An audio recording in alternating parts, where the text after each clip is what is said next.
seen heaven turn to hell, I gotta stay alive. Lord have mercy on my soul, stand by my side. I killed the old man and I watched him die.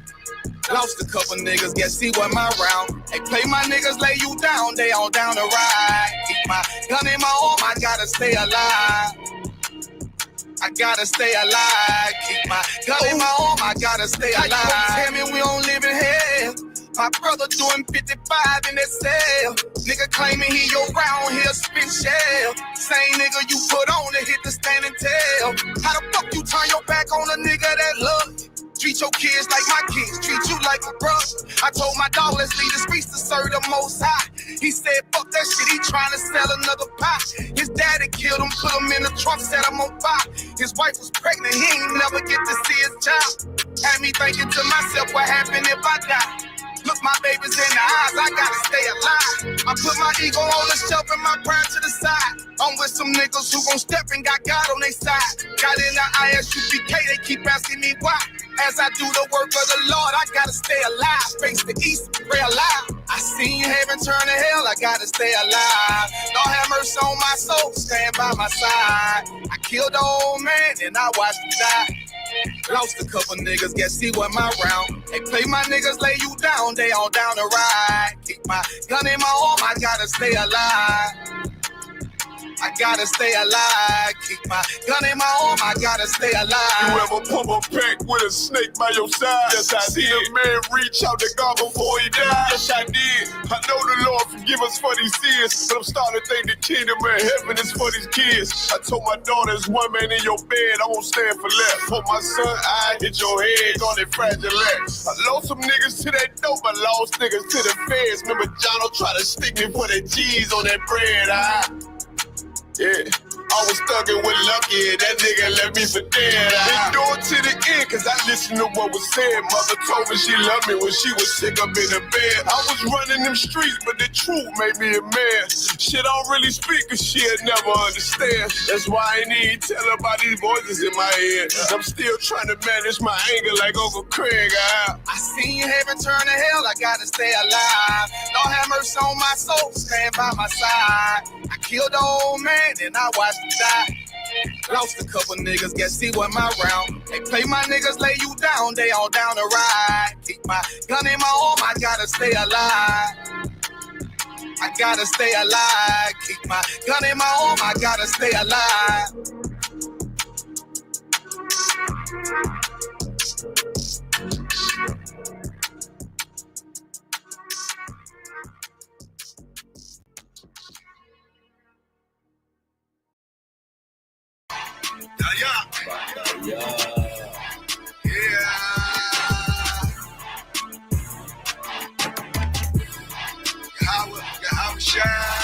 No holiday, hanging out Dollar Tree.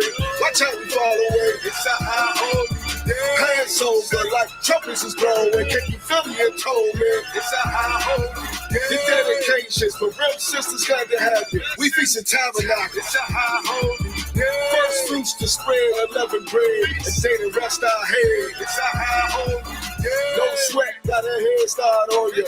Waking up a priest feeling royal. Shouting out to the power, our Father, good God. Just a sight of make a hit the blood boil. The real wanna know you. Sisters get different that never consider something written, they can feel it. Look how I'm giving, only rolling up, sitting on high, too fly, no sign, the dry, swishing eye, nigga. My spirit's like the most high living. Catch me with the Ottawa sipping. You ain't no pricing out from the same tribe. We kin up on my father's side. Look how we resemble. He a nigga, I'm a nigga. All my niggas Latino, Native Indian. All black party, he ain't getting it. Spirit ridiculous.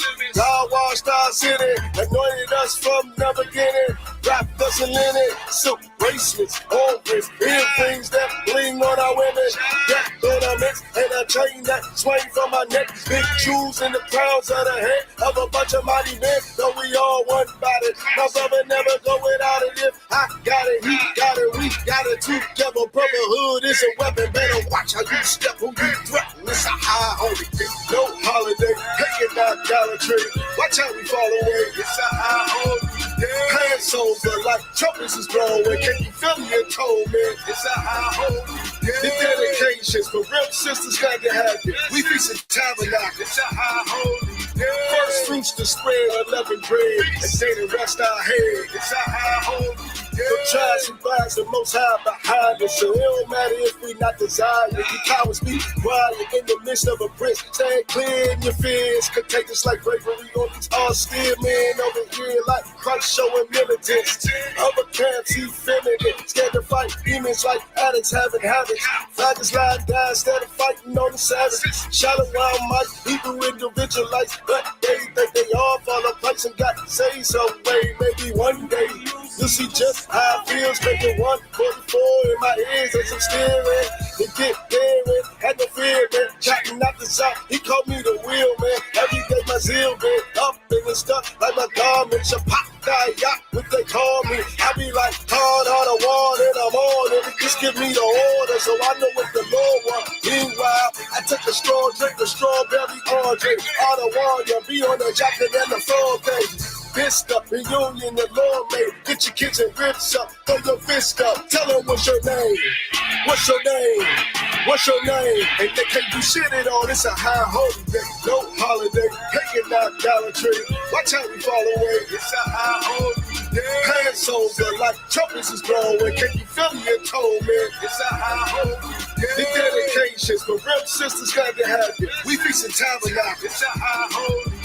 First fruits to spread 11 bread and say the rest our head. It's a high holy day. You see these high holy days, black man, Latino, and indigenous. These are the Lord's high holy days. These are your high holy days that you should be celebrating. Not Christmas, New Year's, birthdays, Mama's days, whatever white man days that he said you should celebrate. That has nothing to do with us. But these high holy days that are in the scriptures, those are the days that you should celebrate. Black man, Latino, and indigenous, you are God's chosen people.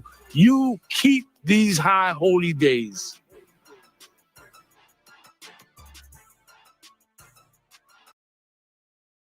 Yeah, so this is where we're going to be at, man. So look forward to it. August 31st, about 6. We'll be right out here as we always do. I'm looking forward to everybody come out, man. Tell Shaka to come out. I see Shaka ain't got meat on his head. Yeah, he cut that. He cut that. That thing you made him cut the out. I ain't even gonna take credit. But tell Shaka come on out here and get a burger, man. It'll be all right, man. Barry, everybody should come out, man. So let's find a spot where we can sit down. Right on the bench, right there. All right, let's go. Hey, let's go to the bench. All right.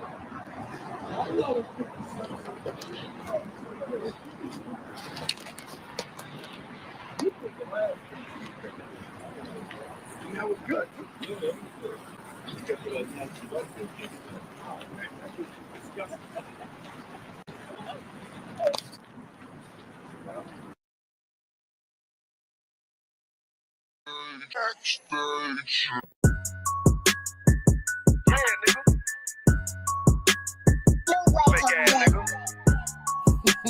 You ain't no Israelite, but you a gospelite, bitch.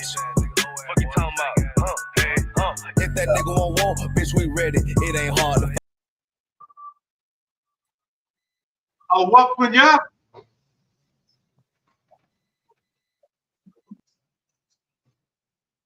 Slack.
I got you.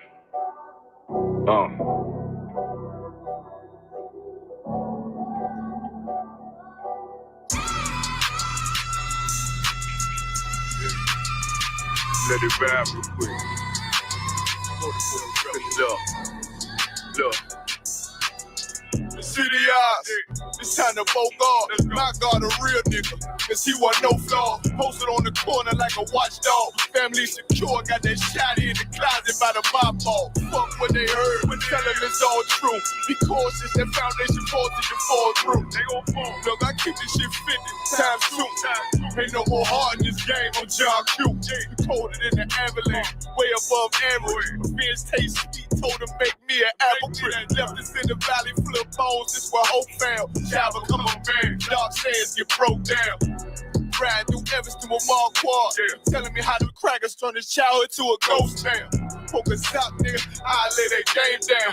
I feel his pain, cause nothing is the same now. Let my light shine like heaven through a rain cloud. Glock have a fit like my child, no tangent. Try to warn them niggas, we bear arms like tarantula. Them mother niggas rap, I make anthems. I really seen prophets under this banner. Made my enemies bow down on camera. Told my design I wanted black and white like a panda. I'm bad as... This is good to go. Ephraim, can you hear me? You ready to rock, Ephraim? I'll open you up. Yahweh Shem Yahweh Shai Thumb. Clap it up, Akim. Let's get it on. Good to see you, Akim. We're rocking it out in here tonight. Tonight we're going to go over all of the topics. Umar Johnson, the butt plug Sakari, Donald Trump invading Washington, D.C., and I'll also give you the story of the FBI coming to a sister's house tonight in the Israelite School of UPK. Clap it up one more time. We're getting ready to rock it out. 1 second. Let me fix this. This thing right here is a little low. Good to go, Akim. I'll take all of your questions. Un momento. Mi nombre es General MAHAYAMAN, Servicio a Placer de la General Johanna. Gracias por unirte esta noche. Nosotros somos la Escuela Israelita de Conocimiento Práctico Universal. Comenzamos en 1 Oeste Calle 125, Harlem, Nueva York. Desde 1969, debajo del mando General Johanna. Carnales, esta es la verdad. Si tú eres hombres, españoles, negros, o indio nativo, tú eres Israel, el pueblo elegido de Dios. Tu madre y tu padre dicen que somos un culto y mantienen su iglesia sin culpa, pero su iglesia es culpable de todo lo que nos están pasando. ¡Órale! Gracias, hermanos y hermanas. Bienvenido. Haz tus preguntas. We ready to rock, Ephraim? Yes, sir. Quick shout out to the zones joining us. We got Milwaukee in the building. Let me see Milwaukee, man. Give Milwaukee a hand. Clap it up for Milwaukee. Good to see you, Milwaukee. And I see you, Pittsburgh. Pittsburgh in the house with us, getting it on. I see you, Pittsburgh. The water to see you, brother. Gracias. And who else do we have? Harlem, New York. Jerusalem. Give Harlem a hand. I see you, Akim. Well done. Well done. Bien hecho. Bien hecho. Let's get it on, Akim. I'm ready to rock. I'll get your questions first, and then we'll get into the topics, all right? Yes, sir. Question in the chat from Officer Malakia. Along with Christ, can I get a breakdown on John 1 and 5, specifically darkness comprehended it not? Ephraim, I cannot hear you well. So let me see if I can work on that real quick. Sir, is that better? A little better, a little bit, not a lot, but a little better. Go ahead. Question in the chat. Shalom, Lord of Christ, could I get a breakdown on John 1 and 5, specifically darkness comprehended it not? I'm sure what it means. No problem. Oh, gracias. Dark, you say, Ephraim, you way in the back. That's the best you can do? Let me see if I can work on that for you, sir. The wireless, check the wireless. Sorry, is that better? Yes, let me over that simple syrup real fast. And that thing. Sir, is that better? Can you hear me now? No, I didn't hear any change at all, but I can hear you. But it's just it's in the background. But let's get it on. You said you wanted the officer Malakia, he wanted to break down on John 1 and 5, and the light shineth in the darkness. Is that right? Sir, and he said specifically the darkness comprehended it not. Oh, perfect. Perfect. All right, let's go ahead and break it down for him. John chapter 1 and verse 5. And the light shineth in darkness, and the darkness comprehended it not. Let me get one more verse above it, all right? John chapter 1 and verse 4. In him was light, and the light was the light of men. This is a precept speaking about our King Jesus Christ. Also, do me a favor, Rock. See if someone from Washington, D.C. will come into the class tonight to talk firsthand about the experiences of blacks and Hispanics in Washington, D.C. this week. See if Captain Mashak wants to come on, or one of the brothers down there under him would like to come on the screen tonight and give everyone a firsthand account of what it's like to be invaded by the people who you help every day. In Washington, D.C., brother, the people, the police and the ATF and the FBI and the military are in there to hurt a people that are the bedrock of America, are the people helping them every day.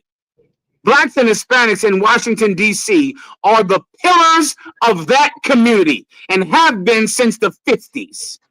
Since the 50s, black people came down to Washington, D.C. during the civil rights movement. They came down to D.C. because of the protests in Washington, led there by Martin Luther King. Martin Luther King led those black people down to Washington, D.C. They came from Mississippi.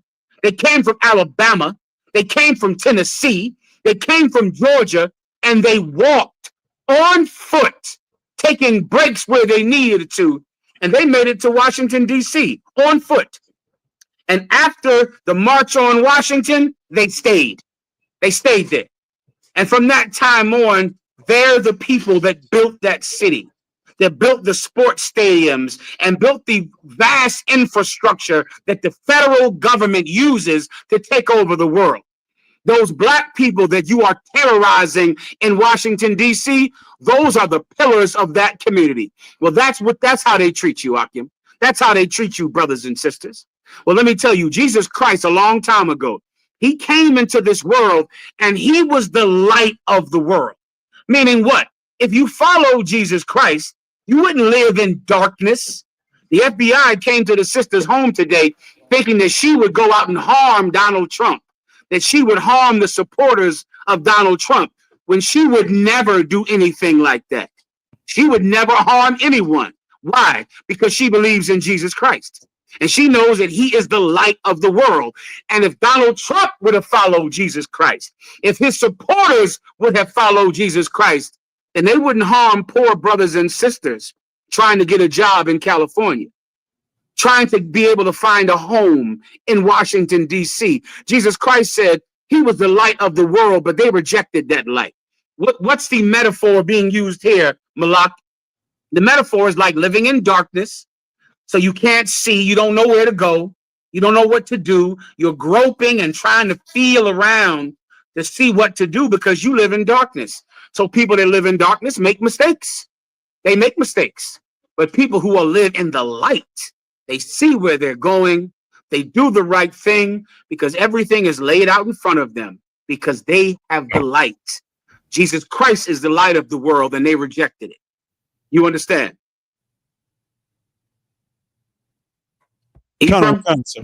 No problem. Go ahead and read.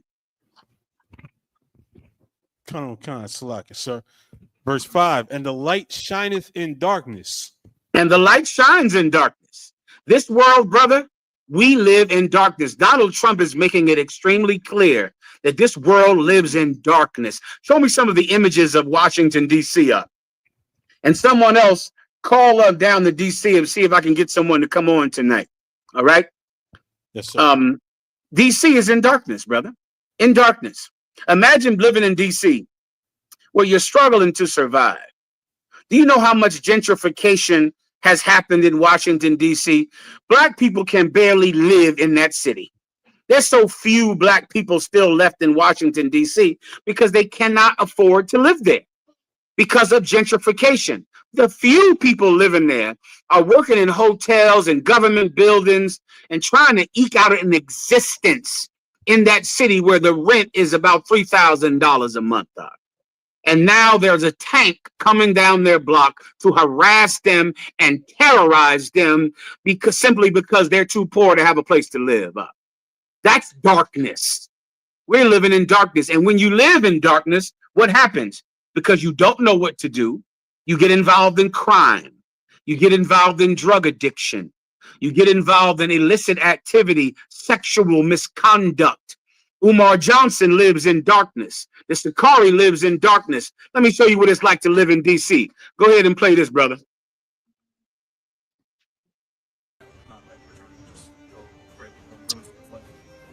Ephraim, I can't hear a damn thing. I don't know if you can. You can't smoke outside.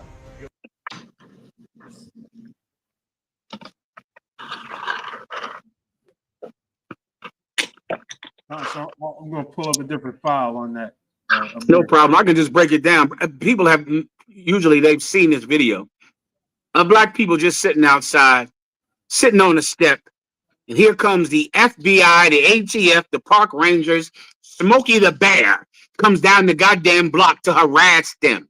Every federal agent in the world comes down to four brothers, lost already, in darkness already, smoking on a step, alcoholics, hurting, child support, women who hate them, children who hate them. And now here comes the Marines and the Air Force coming down on you, sitting on your step. We live in darkness, and the people that work for ICE live in darkness. So with this type of pain and oppression, you make mistakes. You turn to drugs and alcohol. That's living in darkness. You turn to sin and crime. That's living in darkness. That's the reason that these bastards even join ICE, because they have bills and child support, and they're racked with drug problems. You're going to see it in a minute. These ICE agents, their alcoholism is going to come on the news. Their drug addiction. You don't think these ICE agents in masks smoke crystal meth? You don't think they snort cocaine? You don't think they beat their wives? They do. And in 10 seconds, it's going to be on the news. They're wearing masks because they don't want you to know. That's Jim McGillicuddy, who has 3 domestic violence cases. And he beats his wife and he snorts cocaine, and that's why they wear a mask. But soon you're going to see that the ICE agents live in darkness. The poor brothers in Washington, D.C., they live in darkness. Jesus Christ came into this world to be a light in the darkness. So that now you can know what to do, know where to go, know how to raise your family, know how to conduct yourselves every day. I'm coming right with you. Who's that? Kazak Ahmad out of Washington, D.C. Give him a hand. He's an outstanding soldier in the Israelite school, UPK. This is right here. This is an outstanding pillar in this school, Kazak Ahmad. He's an impressive young officer. Well done, warrior. Well done. Bien dicho. Well done. Stand by. I'm going to break this scripture down and you can tell us about Washington, D.C. Just stay on with us, all right? Do you have time? Come, sir. Also, I need Captain Tazaryak whenever he's ready to break down some other stories he told me about this week. Let me do this precept, Doc, and then I'll come on and get down with you, all right? Go ahead, go ahead, Ephraim. Yes, sir. And the light shineth in darkness. And the light shines in darkness. Although we live in an evil world, we don't have to be evil. The light shines in darkness. So many of you are products of your environment. That's why you ICE agents signed up for that job. Donald Trump has given a $50,000 bonus to whoever will sign up to be an ICE agent. And people are flooding to become ICE agents. Why? Are you surprised? They get a $50,000 bonus to wear a mask and beat up somebody's grandmother. Who wouldn't sign up? You're in a mask. You get to beat up grandmothers all day. ICE agents aren't in any danger. How are they in danger? They're beating up grandmothers. It's like a job where you can just be a predator and beat up people all day and face no danger. And you wear a mask. So after you beat up someone's grandmother, no one even knows who did it. They're flooding in to become ICE agents. You know why? Because they live in darkness. They'll do anything for money. You know what's wrong with ICE agents? The same thing that's wrong with bank robbers and criminals. And both of them wear masks. Both of them. ICE agent wears a mask for the same reason a bank robber wears a mask or any criminal wears a mask. They are afraid of repercussions. They're afraid for someone to know what they do to get money. They're afraid of that. You don't have to be like that. I know you're in a world where money is the greatest thing in the world, but it doesn't have to be the greatest thing to you. I pray you understand. Jesus Christ is the light in darkness. You can have the light, even though you live in a very dark world. Continue. Khan. The darkness comprehended it not. Read that again. I'm not sure if you can hear Ephraim. Give me a 1W up. And the darkness comprehended it not. You see, the darkness doesn't understand that Jesus Christ is the light that they've been waiting for. They don't know. They see him and they think, those people are in a cult. They're crazy. When meanwhile, we're the only ones that you're safe around. The FBI has nothing to worry about with coming to our daughter's house because we are the only ones that you are actually safe with. Now, the other people, I can't verify for them. I don't know what they'll do to you out there. These old white boys out there in the woods, these white supremacists, I can't vouch for them. I can't stand for them.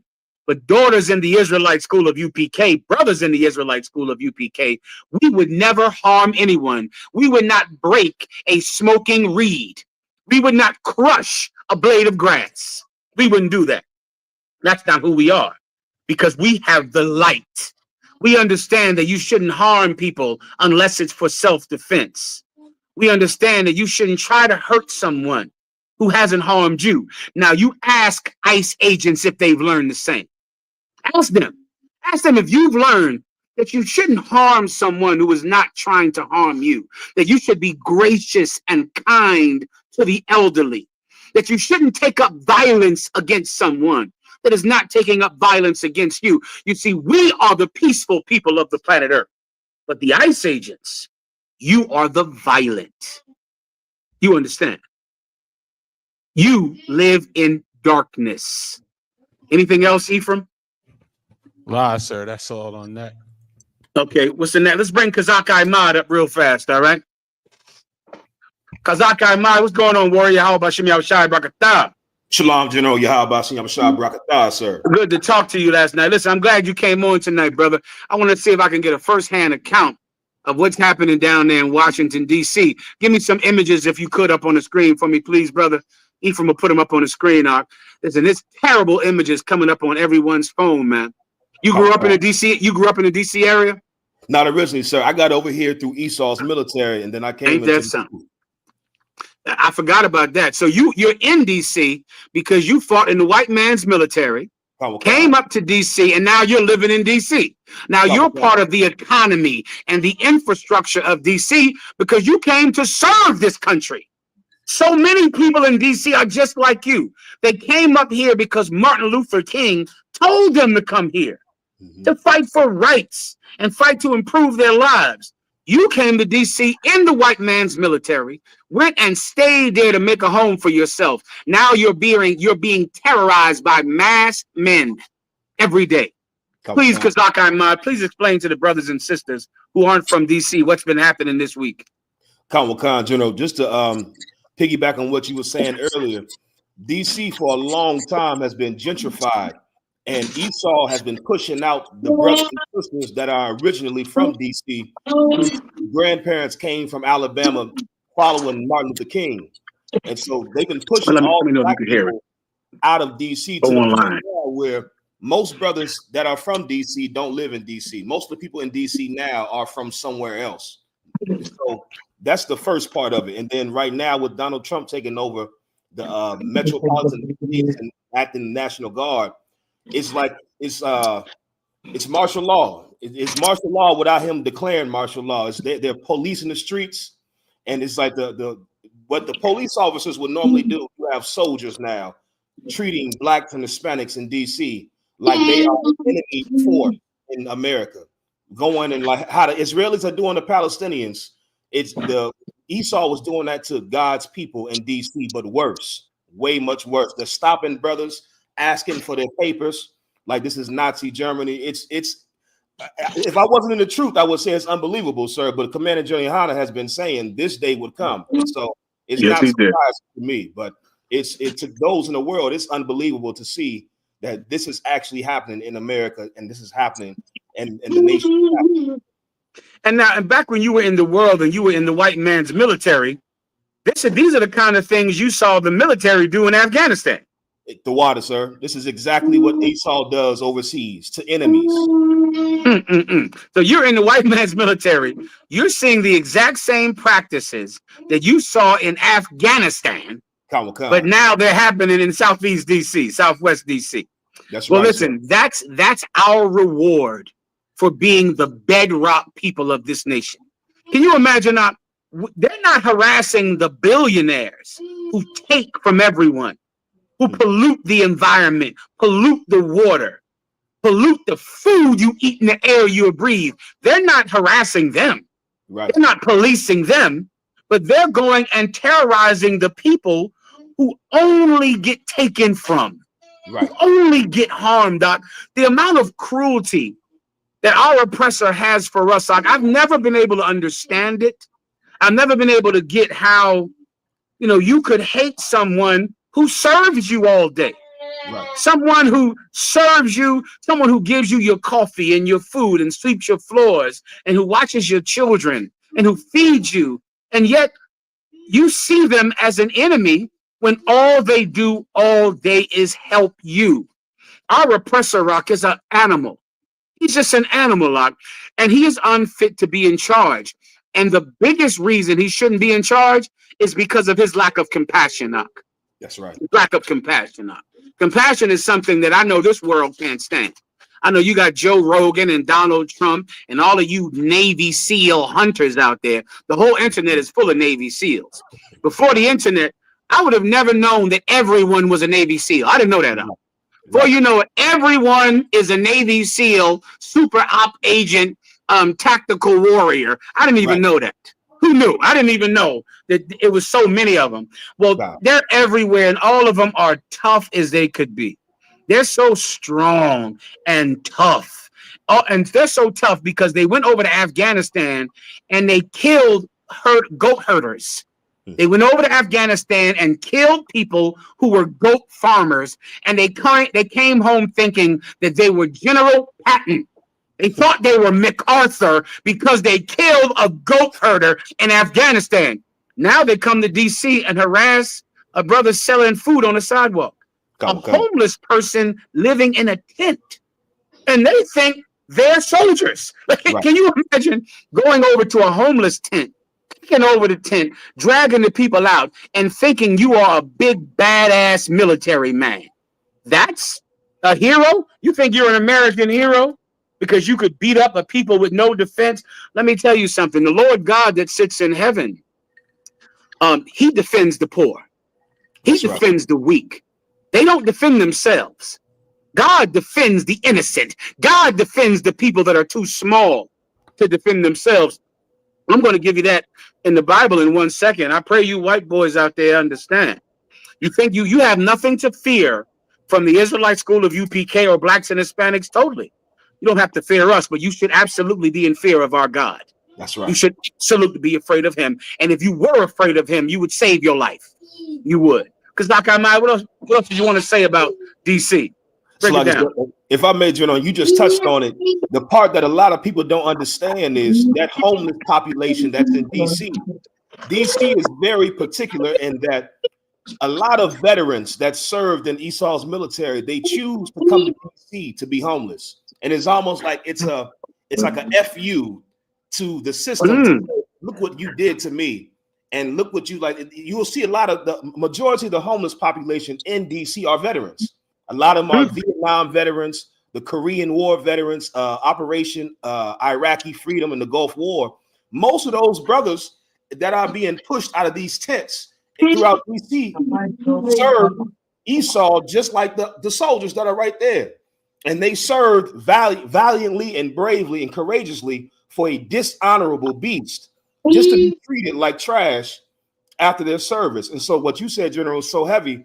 Like, these are the people that you would think that Esau would look upon and say, you know what? We sent them over there to fight our wars for nothing.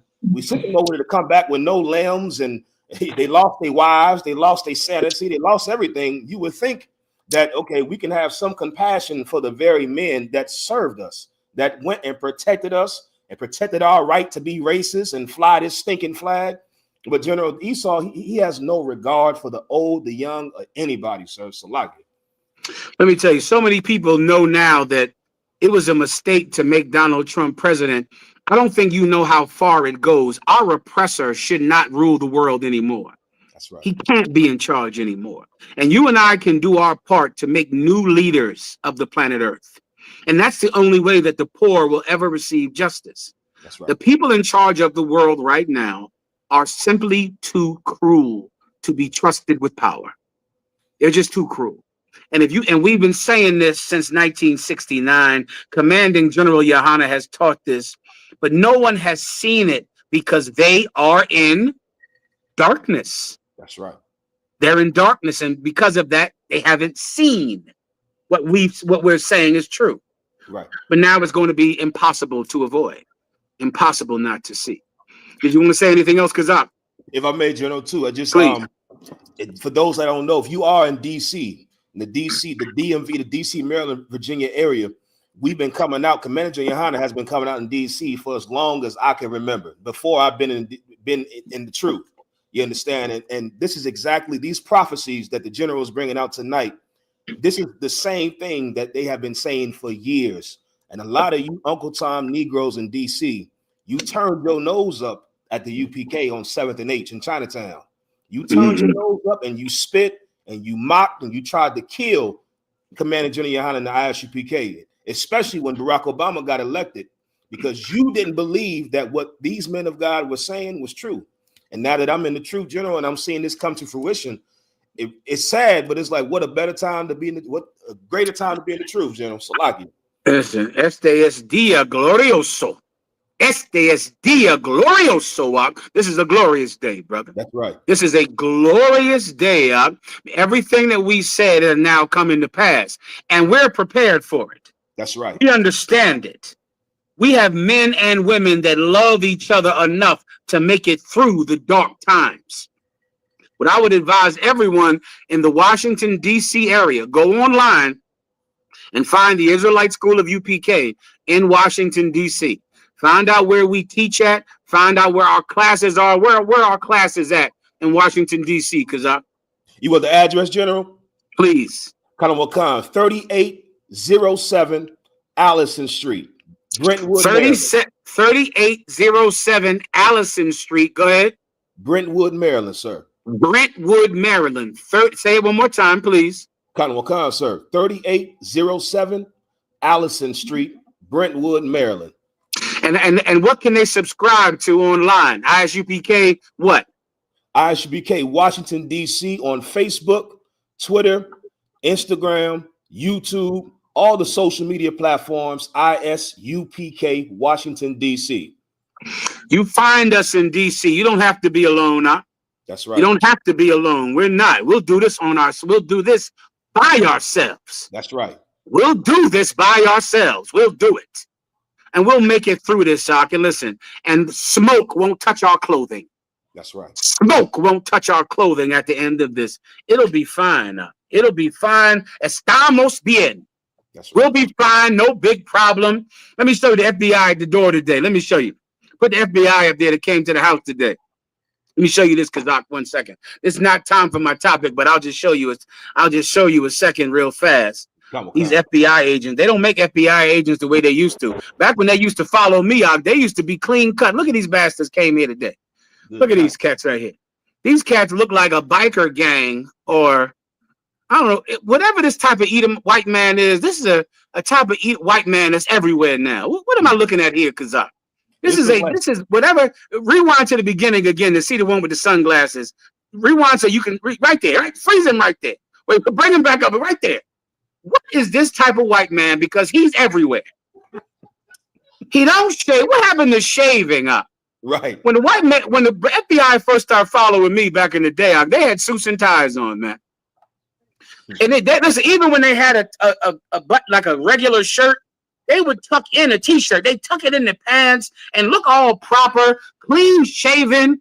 What happened to shaving? Right. You white men don't even shave anymore. Look at this devil here coming to the house, man. This bastard doesn't shave. He don't wash at all. Donald Trump has lowered the standards of the FBI. I mean, it's just ridiculous, huh? When they were the first people that followed me, those cats look like robots. They look like suit and tie wearing, look like they shave their face every 2 hours. They look like they would shave their face every 2 hours. Now look at the FBI right now. Dirty and wearing sunglasses and hasn't shaved in 2 damn weeks. No suit, no tie, nothing. Let me see if he tucked that shirt in his pants. Fast forward a little bit up. Because I think that shirt is, look at this cat here. Look at him, looking all in the damn house. Looking inside, no shirt tucked in at all. This is disgraceful, man. This is disgraceful. I wonder if they even need a college degree anymore.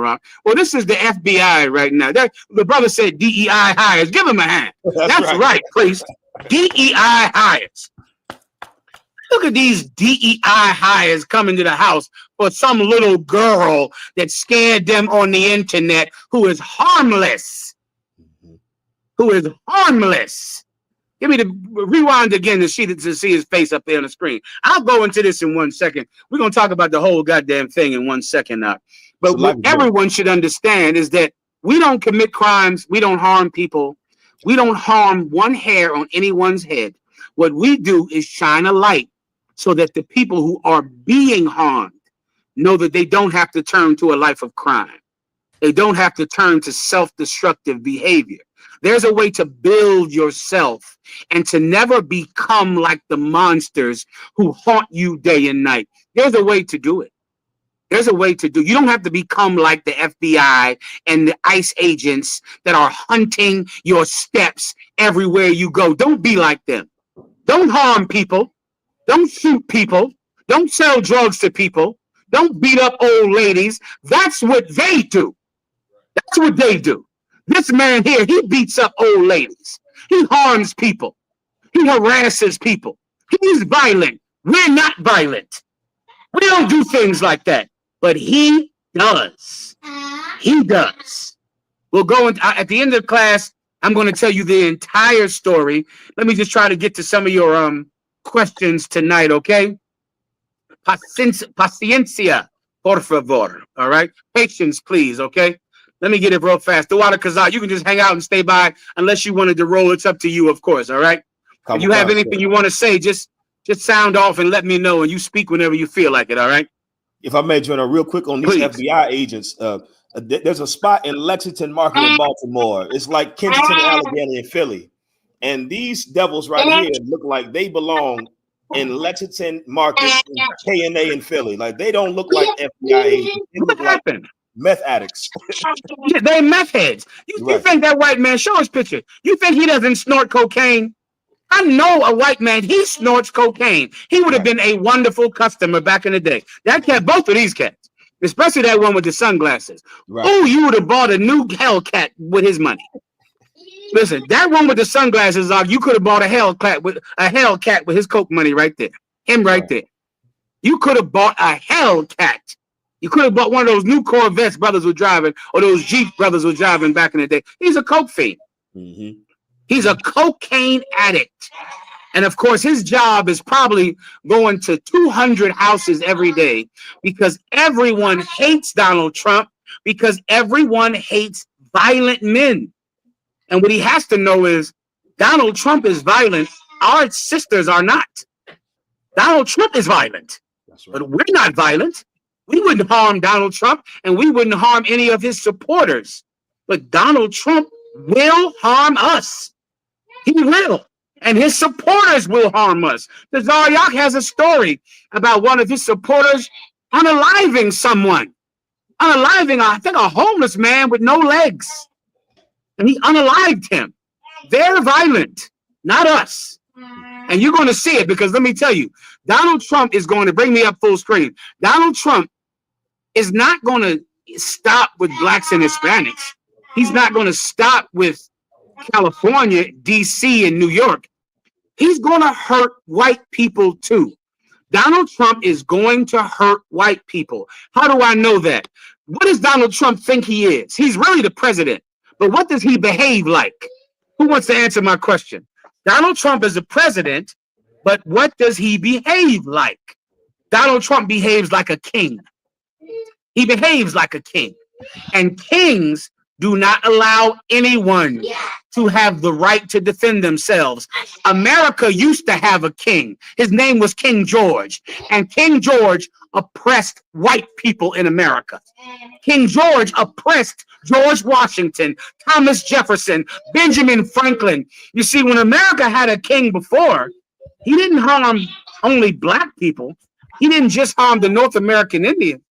He harmed white people. He harmed the rich ruling class of America. That's why the rich ruling class of America had a revolution against King George.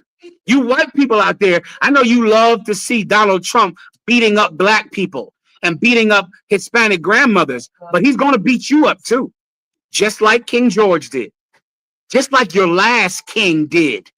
Donald Trump is going to hurt white people. Donald Trump is going to take your guns from you. Do you believe me? Am I making this up? You see, you love Donald Trump to be your king because you're too ignorant to know what happened the last time you had a king. The last time you had a king, he oppressed the colonies. He oppressed America. White men got so mad they had the American Revolution. Well, Donald Trump is going to hurt white people too. Give me what Donald Trump said when he was first president. Give me that. What did Donald Trump say about guns when he was first president? All you members of the FBI, ICE agents, hunters, Joe Rogan, all of you Navy SEALs out there that, you know, you're pro-law and order, except for January 6th, of course, except for that. But other than January 6th, you're pro-law and order. Well, let me tell you what Donald Trump decided to do the last time he was president. The last time Donald Trump was president, there were school shootings. And when there were school shootings, Donald Trump said, let's take everyone's guns. Well, let me tell you, white man, there's going to be more school shooters. And white people are going to be the school shooters. White people are going to be the mass unalivers of a lot of people. And when that happens again, Donald Trump is going to use an executive order to go into your house and take your most precious possession, your gun, your AR-15. You love that AR-15 more than you love your wife. You never touch your wife. Your wife can't get a kiss. God forbid you put that soft penis in your wife. You can't even get hard because it's not hurting someone. You're not killing someone. You don't touch your wife, but you touch that AR-15 every day. You take it apart, put it back together, oil it, touch it, rub it. That AR-15 is your wife. That's your wife, white man. Well, Donald Trump is going to take your AR-15 from you. It's going to happen. Just sit and laugh at us being oppressed in Washington, D.C. Laugh at the Hispanics being harassed and terrorized in California. Donald Trump is going to come to your house, white man, and he's going to take your gun from you. And then you're going to understand that you should not have wanted a king. You should not have wanted it. Do you have it, Ephraim? Yes, sir. On the category, you spoke about this, President, gun violence restraining orders. They're called. California actually has a version of this, and I think you, in your meeting with governors earlier this week, individually and as a group, we spoke about states taking steps. But the focus is to literally give families and give local law enforcement additional tools if an individual is reported to be a potential danger to themselves or others. Allow due process, so no one's rights are trampled, but the ability to go to court, obtain an order, and then collect not only the firearms, but any weapons in the possession Or of that might individual. take the firearms first and then go to court, because that's another system. Because a lot of times, by the time you go to court, it takes so long to go to court to get the due process procedures. I like taking the guns early, like in this crazy man's case that just took place in Florida.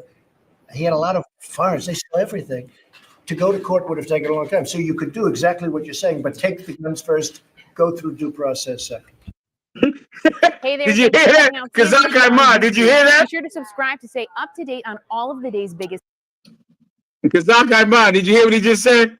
I remember you showed me this video like last year, and I could not believe, because he said it, and I said, you sure it was Donald Trump that said that? And he said, I got the video, and he said, let me tell you, those white conservatives, they love seeing Donald Trump harass black people.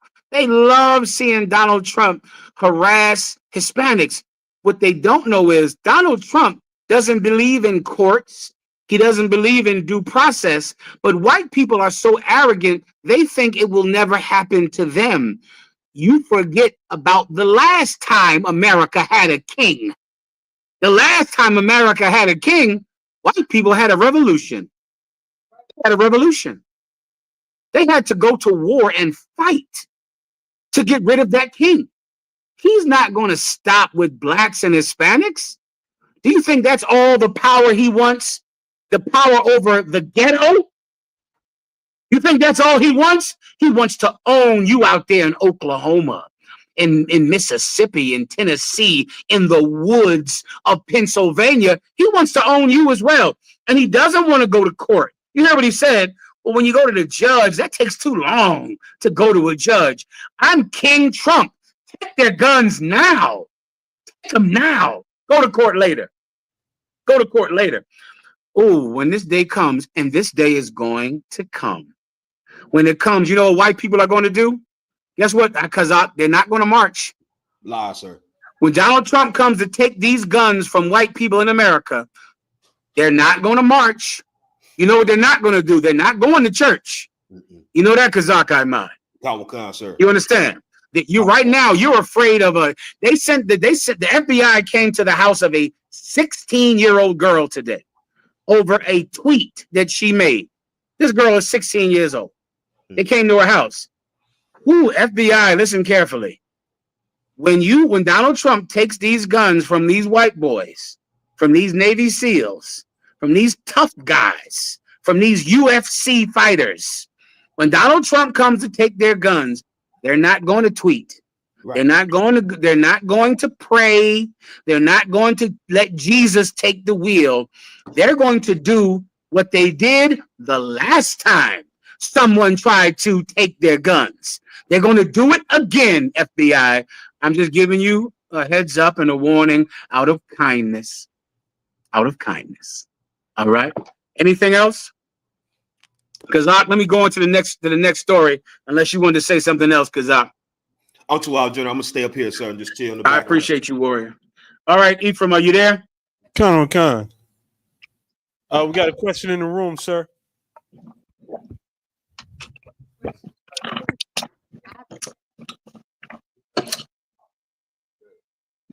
just want to see that help is on the way. Give me some 1Ws if you can hear me well online.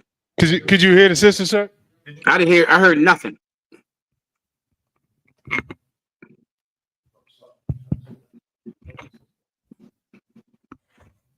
Can I see her as well, Ephraim? Con, sir. I see Captain Tazariak, but I don't see the sister. I just want to say help is on the way. Just say help is on the way. Help, the sister said help is on the way. Give me that in Spanish. That's a good one. What's help? Ayuda? What's help is on the way in Spanish? Let me ask her, what is help is on the way in Spanish? Help is on the way. La ayuda está en él. Help is on the way. That's not the way. Help is on the way. Let's get that again. Help is on the way in Spanish.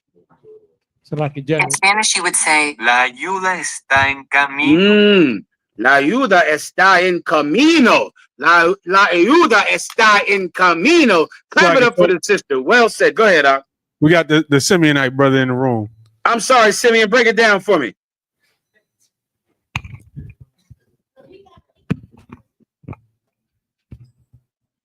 Salaki General, yeah, la ayuda está en camino.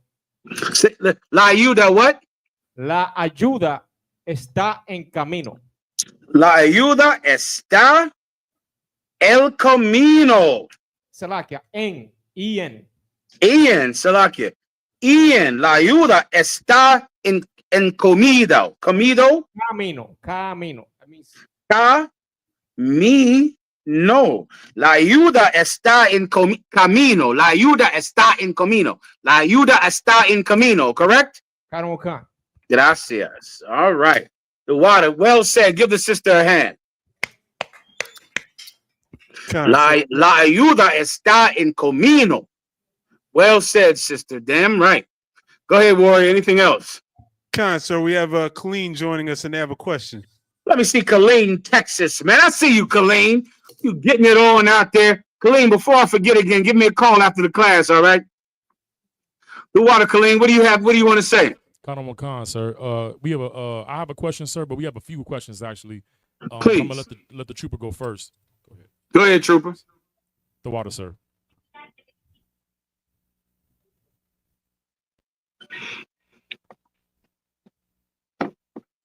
Another one, have a Salaki on general breakdown on the book of Revelations, chapter 5, verse 11 and verse 12.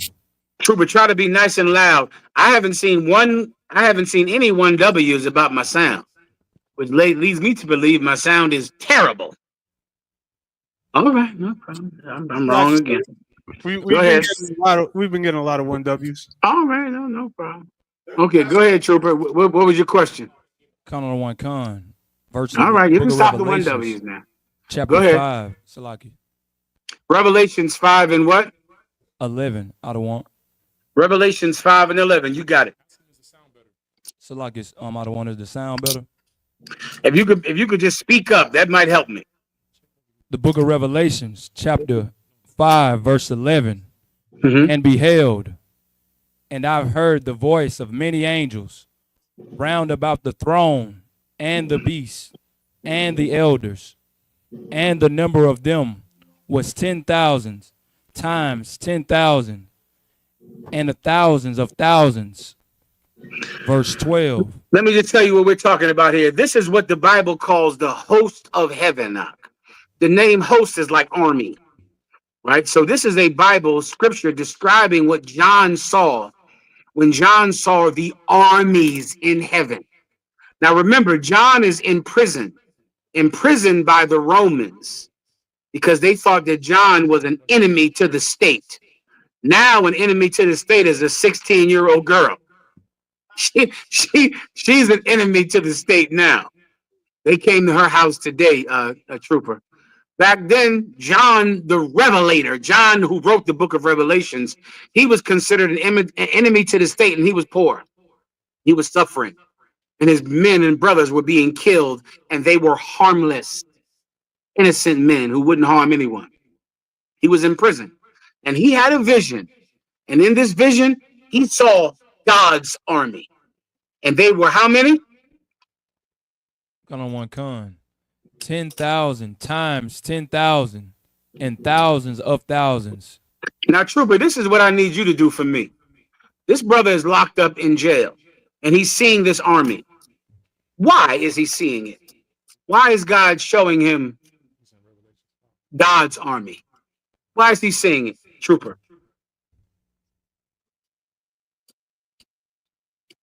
Salaki, I don't know, Adawan. Oh, trooper, you're going to need to know this one day, because one day this will be absolutely necessary to you. John is alone, and he's being oppressed, and he is being imprisoned, and there is nothing he can do to stop it, because a superior military force has taken over his country, and they rule his land, and they've decided to put him in jail, even though it's unjust, even though he doesn't belong in jail. to comfort his soul. God is showing him how big the army of God is, how vast the army of God is. Trooper, there will come times in your life when you will feel small, and you will feel like the people who are trying to hurt you are greater in number than you. And in that moment, remember that the armies of God far outnumber the armies of your enemy. Remember that, Trooper. You understand? That's what Washington, D.C. must know. You brothers out there in Washington, D.C., I know what you feel like. I know you feel totally emasculated sitting in your city on your front step, walking down your streets that you've lived in your entire life, the city you've worked in, and slaved in, and sacrificed for, and paid taxes to. And now there is an army walking down your street, forcing you to pull out your ID. I know you feel emasculated. I know you feel small. Washington, D.C., I don't know. I don't care how many tanks and military vehicles go down the street of Washington, D.C. Don't you ever forget this. Siempre, never forget this, that the armies of God outnumber the armies in Washington, D.C. Remember that. That knowledge forces you to calm yourself and to never do something irrational, or to never do something that is outside of what God wants you to do, because I don't feel afraid. I don't feel like these people can do anything to me, because I know that my army is greater than theirs. You understand, Trooper? Sir. Please continue. Verse 12, saying with a loud voice, worthy is the Lamb that was slain to receive power and riches and worthy wisdom. of what, Trooper? Worthy is the Lamb that was slain to receive power and riches. He's worthy to receive the power, to receive the riches. That Lamb is speaking about Jesus Christ, Trooper. He's the Lamb of God. Calling Jesus Christ a Lamb of God is a metaphor for the sacrifice he made for you and I. It's a metaphor. You understand? Because he gave his life because you and I are alive, and Jesus Christ died on a cross. So he's the Lamb of God, and he's worthy to be rich. He's worthy to receive power. That's why he's called God in the book of John, because he is with God. He's called power because he's with the power. He receives his power from God. Jesus Christ didn't get power because he is God. He received power because he made the greatest sacrifice in the name of God. And he's worthy to get everything he's going to get. Oh boy, he's going to get it all. He's going to rule America, rule Great Britain, rule Trinidad, rule France, rule Canada, rule Saudi Arabia, rule Russia, rule every place, because he earned it. Because he earned it, Doc. He didn't steal it the way Donald Trump stole the White House, had a rich father, went out and did a TV show, and got so popular with racism that now he used racism and hatred to receive power over America, then use executive orders to make himself a king. That's not what Jesus Christ did. Donald Trump made himself rich to be president. Jesus Christ made himself poor to be the King of Kings and the Lord of Lords. He made himself poor. He suffered for it. He didn't go hurt people. He didn't go invade countries. He made himself the poorest man to earn the right to be the richest man. Donald Trump made himself the richest man so he could hurt the poorest man. Do you understand, Trooper? Sir. Keep going. Salagia, that was slain to receive power and riches and wisdom and strength and honor and glory and blessing. Yeah, that's what he's going to get, because he earned it. Do I need to break that down for you? La the one. I think you get that. Was there anything else? La. All right. What else? Who else has another question? The FBI came to the sister's house today. I'm going to break that down for you for a second. I'm going to give you that. Come on, Colleen. What's your name, young brother? Officer Kazak, sir. Kazak, you look like a One West brother that I've seen for 30 years. You look like a brother I've seen since 1995. I've seen you, which lets me know that Commanding General Yohana has kept the order in here. He's kept the tradition because I have seen you since 1995. Give yourself a hand. What did your name mean? All seeing, sir. Gee, that's a hell of a name. That's plenty of name. Can you carry that? That's a whole lot of heavy name. Are you up to the task? Lord willing, sir. Lord, we shall see. We shall see. What was your question, It's like it, sir. I had a quick question in John chapter 3 and verse 13. If I could read it. Please. And no man hath ascended up to heaven, but he that came down from heaven, even the Son of Man which is in heaven. And your question is? I've heard you break this down in a past class, but I was really just hoping for another general breakdown on it, and I was kind of confused on the last phrase where it says, even the Son of Man which is in heaven.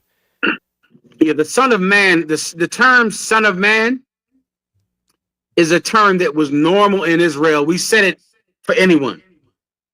Go to Ezekiel. The prophet Ezekiel was called Son of Man. You know how today we use the term man? If I say, what's up, man? Where you going, man? Man, I don't like man. We just call each other man. You understand? Well, a long time ago, we called each other Son of Man. Son of Man. But Jesus Christ is not the only Son of Man. Any man is the Son of Man. You are a son. You are the Son of Man. I'm the Son of Man because we're male and we came from a man. So we are the sons of men. We are a son of man. It's like a slang term. You understand? That's what you need first. What this is speaking about is trying to express the importance of Jesus Christ. His import, and it also cuts Christians because it says that no man has ascended into heaven except for the Son of Man, meaning and speaking about Jesus Christ, but using the slang term to tell you that he went before the Father when he was killed. He went before the Father. He stood up there before the Lord, even though he was in the flesh, like a lamb slain, but he went before God in his fleshly body.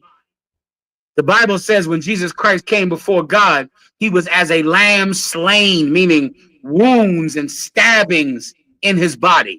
When he saw the apostles, he said, touch me not, for I have not ascended to my Father yet.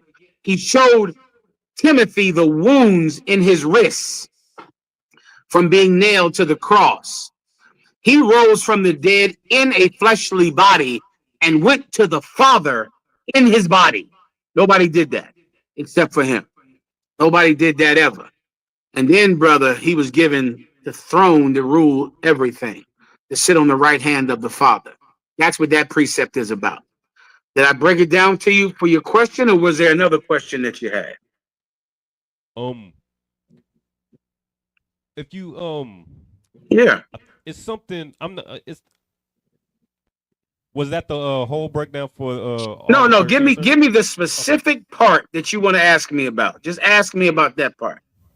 So the I'm just trying to summarize it, sir. Just the entire thing. So the I'm gonna read it again. And no man hath ascended up to heaven, but he that came down from heaven, even the Son of Man, which is in heaven. The part where it says the Son of Man which is in heaven, I'm confused on. No problem. There are no other people in heaven but Jesus Christ. Him. That's where he is right now. Today. Jesus Christ said that he shall no more drink of the wine, the grape of the vine, until he drinks it with you again in his return. Right now, he is sitting on a throne next to God. although he's a man who had a penis and a stomach and eyes and ears, no one else in where the Lord sits in heaven is a man. The angels up there are not men. The 24 elders are not men. The choirs and the armies that sit around God are not men. You understand? The 4 beasts are not men. There is only one man in the kingdom of heaven where Jesus Christ is with God, and that's him. He's the only one there. You get my point or no? Kind of what kind, sir? That's the whole point of this. What's the reason that the Bible is saying this? Do you know? If not, you can read a verse above it, or to see. But with every precept, you should always get the point. There's a point to it being in the Bible. There are books that prophets wrote that are not in the Bible. They were never accumulated, gathered together to be in the Bible. They weren't important enough to make the cut. But this was. So what's the point? Why is God saying this? After you just tell me that, and then if you have another question, just ask it and I'll explain. Is he saying this to show basically like Christ, like where Christ is going to be as far as like rank? Is that why he's saying this? Well, he's trying to show you where Christ is compared to the man that you would rather follow than him. That's the point. You understand? Because no one wants to follow him. No one. You would rather follow Umar Johnson. You'd rather follow Martin Luther King. You'd rather follow Buddha. You'd rather follow Farrakhan, Allah, Farad Muhammad. You'd rather follow Donald Trump. You'd rather follow Mahatma Gandhi. The people who you prefer to Jesus Christ don't compare to him. Because no man sits where he sits. No man has done what he did or is where he is. That's the point. The point is, whoever you're following, they died and their bones went into the grave and worms ate their bones. But the Lord did not suffer his Holy One to see corruption. No worms ate our King. No maggots ate his eyes. None. No ants and spiders ate his flesh. He didn't see corruption. He did not decay. He did not go into dust. But Buddha, he got eaten by the bugs. The worms ate Allah. The worms ate Farad Muhammad. The worms ate your leader. The worms didn't eat mine. You should follow my leader. He's better. That's the point. Do you understand? I pray. Come on, sir. It's like it, sir. Then otra vez, please. Anyone? Por favor. Go ahead. So, like I said, just one last part. So he's saying this, even the Son of Man, which is in heaven, while he's on earth talking to Nicodemus. Say that last one more time. So he's saying, even the Son of Man, which is in heaven, while he's on earth talking to Nicodemus.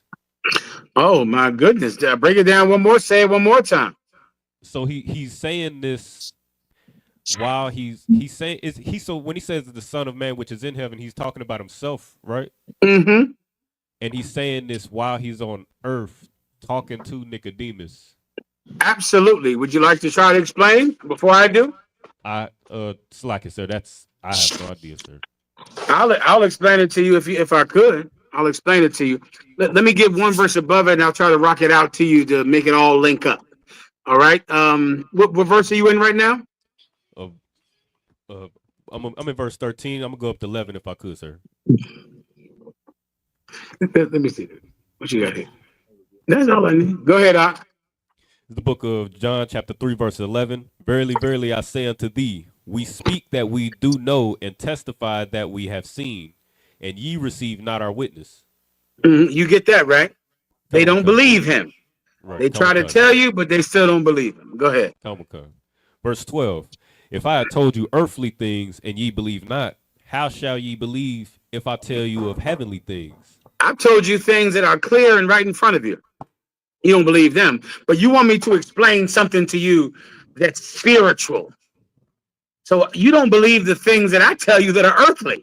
Is this right? Is this the third chapter? Comic-Con, sir. This is the one where he was trying to explain to Nicodemus about being born again. Are you around there? Comic-Con, sir. He was trying to tell Nicodemus about what it means to be born again. Do we pass that? Is that below us or above us? That's I believe it's above. That's what this is about. This whole thing is about that. The whole born again part. You better go up there, all right? Go up there, and that's the point of this. Comic-Con. The book of John, chapter 3, verse 4. Nicodemus saith unto him, how can a man be born when he is old? Can he enter the second time into his mother's womb and be born? So remember, Jesus Christ said, sounds like you got to bring this back. Bring this a little taste here. You keep working with me. Go ahead. No, let me do it for you. Give Sister Tyler the liar hand. She's doing the best she can out here. I don't know. I told you. I'm out here. Did I tell you I was out here playing poker? When I get done this class, you Chinese people, you better leave the casino right now. Chinese man, you better leave the casino because I'm coming downstairs to take your money. I'm taking that yen out of your pocket. All of that yen. I'm taking your yen tonight. When I get done this class, Sister Tazalai helping me out, pulling the curtains back in the hotel. Give her a hand. We rocking it out tonight. I appreciate you. All right. So Nicodemus said, Jesus Christ said, to enter into the kingdom of heaven, you must be born again. Nicodemus said, how in the hell can you be born again? Can you enter back into your mother's womb again? Meaning you can't crawl back into your mother's vagina and come out again. How can you be born again? They didn't understand it, right? That's what you need first, okay? Are we there? Go ahead and read it.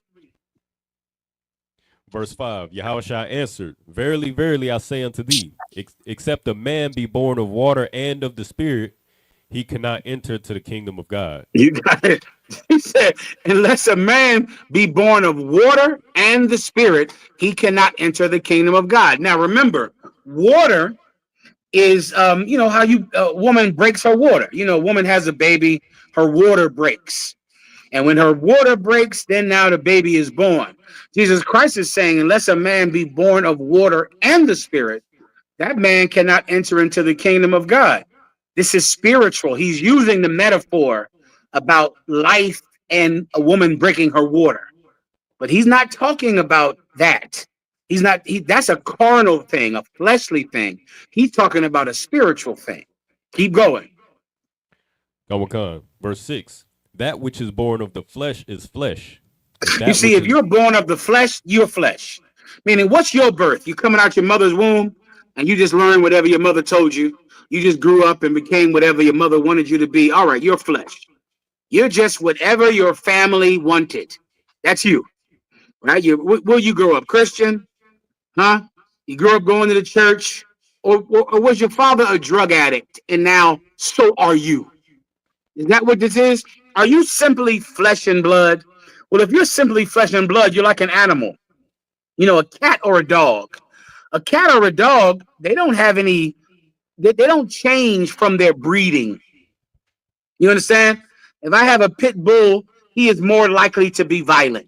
If I have a German shepherd, he's more likely to do the things that German shepherds do. A dog doesn't vary from his breeding. But people do. People have the ability to be different than they were born. You can be better than your breeding, better than your environment that you were born in. Jesus Christ is saying, if you don't vary, if you don't change from just regular birth, you can't make the kingdom of heaven. Go ahead. Sir. Verse 7. Marvel not that I said unto thee, ye must be born again. Don't marvel about me saying being born again. They were shocked at that. They marveled at that. They couldn't believe he said something like that. Keep going.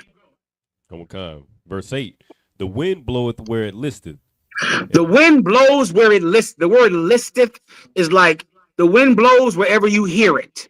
So if I hear and feel the wind blow, that's where the wind is blowing. I suck my finger and put it up to the sky to feel the wind touch my finger. Or I have a flag that is blowing in the wind. That's how I know which way the wind blows. You understand? Go ahead. Sir. and thou hearest the sound thereof. And you hear the wind, go ahead. But canst not tell whence it cometh. But you don't know where that gust of wind came from. You don't know where it came from. You feel it, you hear it, but you don't know where that gust of wind came from that you feel right now, that you hear right now. Keep going. Come on. And whither it goeth. And you don't know where that gust of wind is going that you just felt and heard. Keep going. Come on. So is everyone that is born of the Spirit. We are just like that. You see, I am not the product of my mother and father. That's not who I am.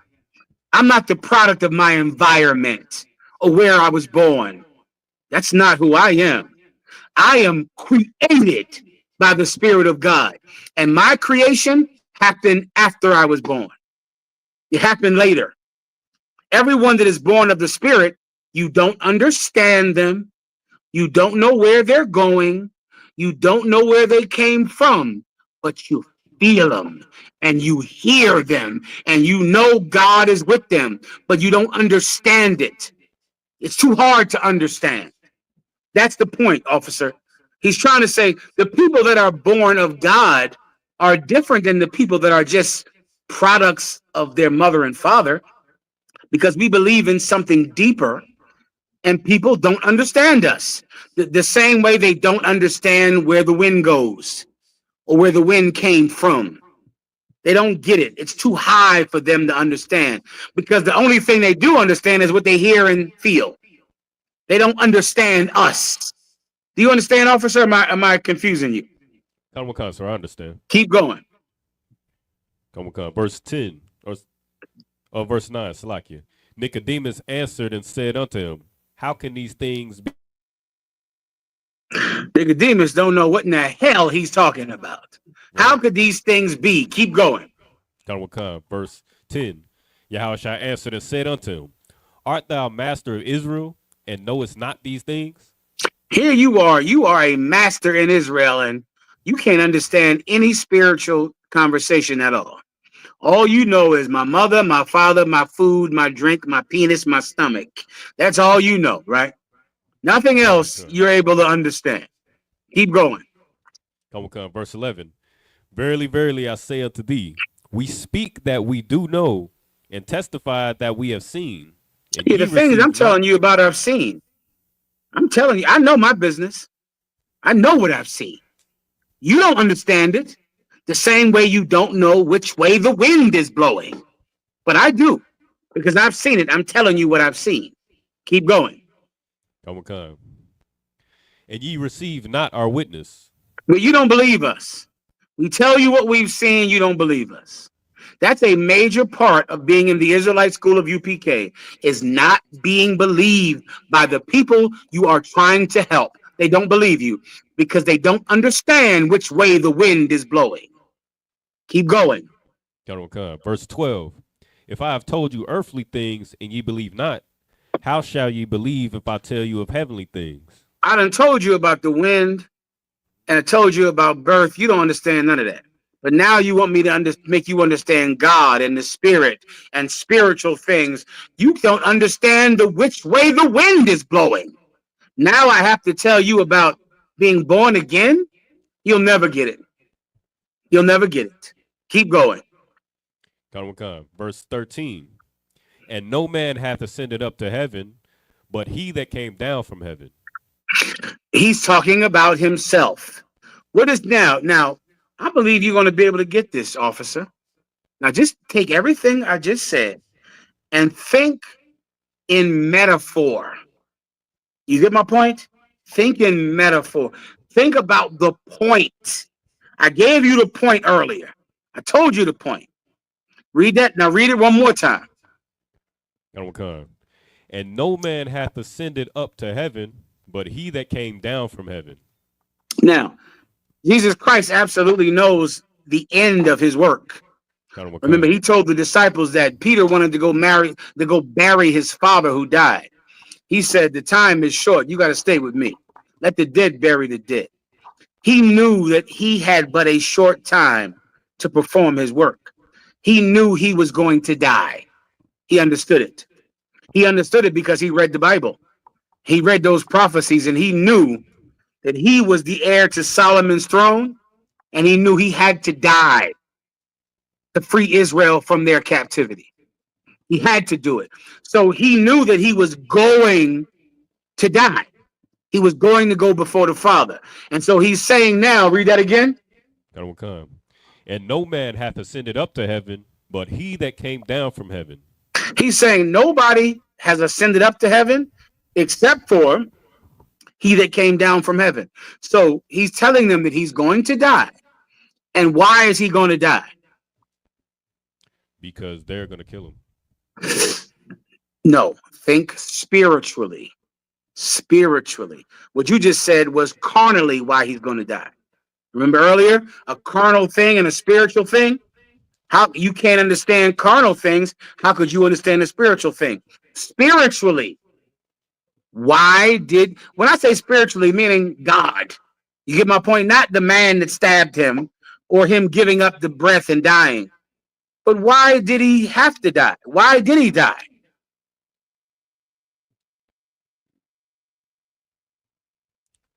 I'll give it to you. I'll give you a hand. Because God sent him. Can you hear me, warrior? Sir.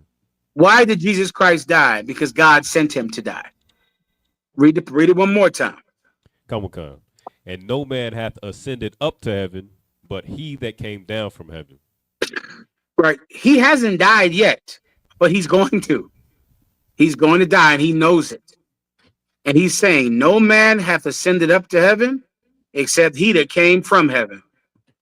Meaning, you're going to kill me. Why are you going to kill me? Because you don't understand which way the wind is blowing.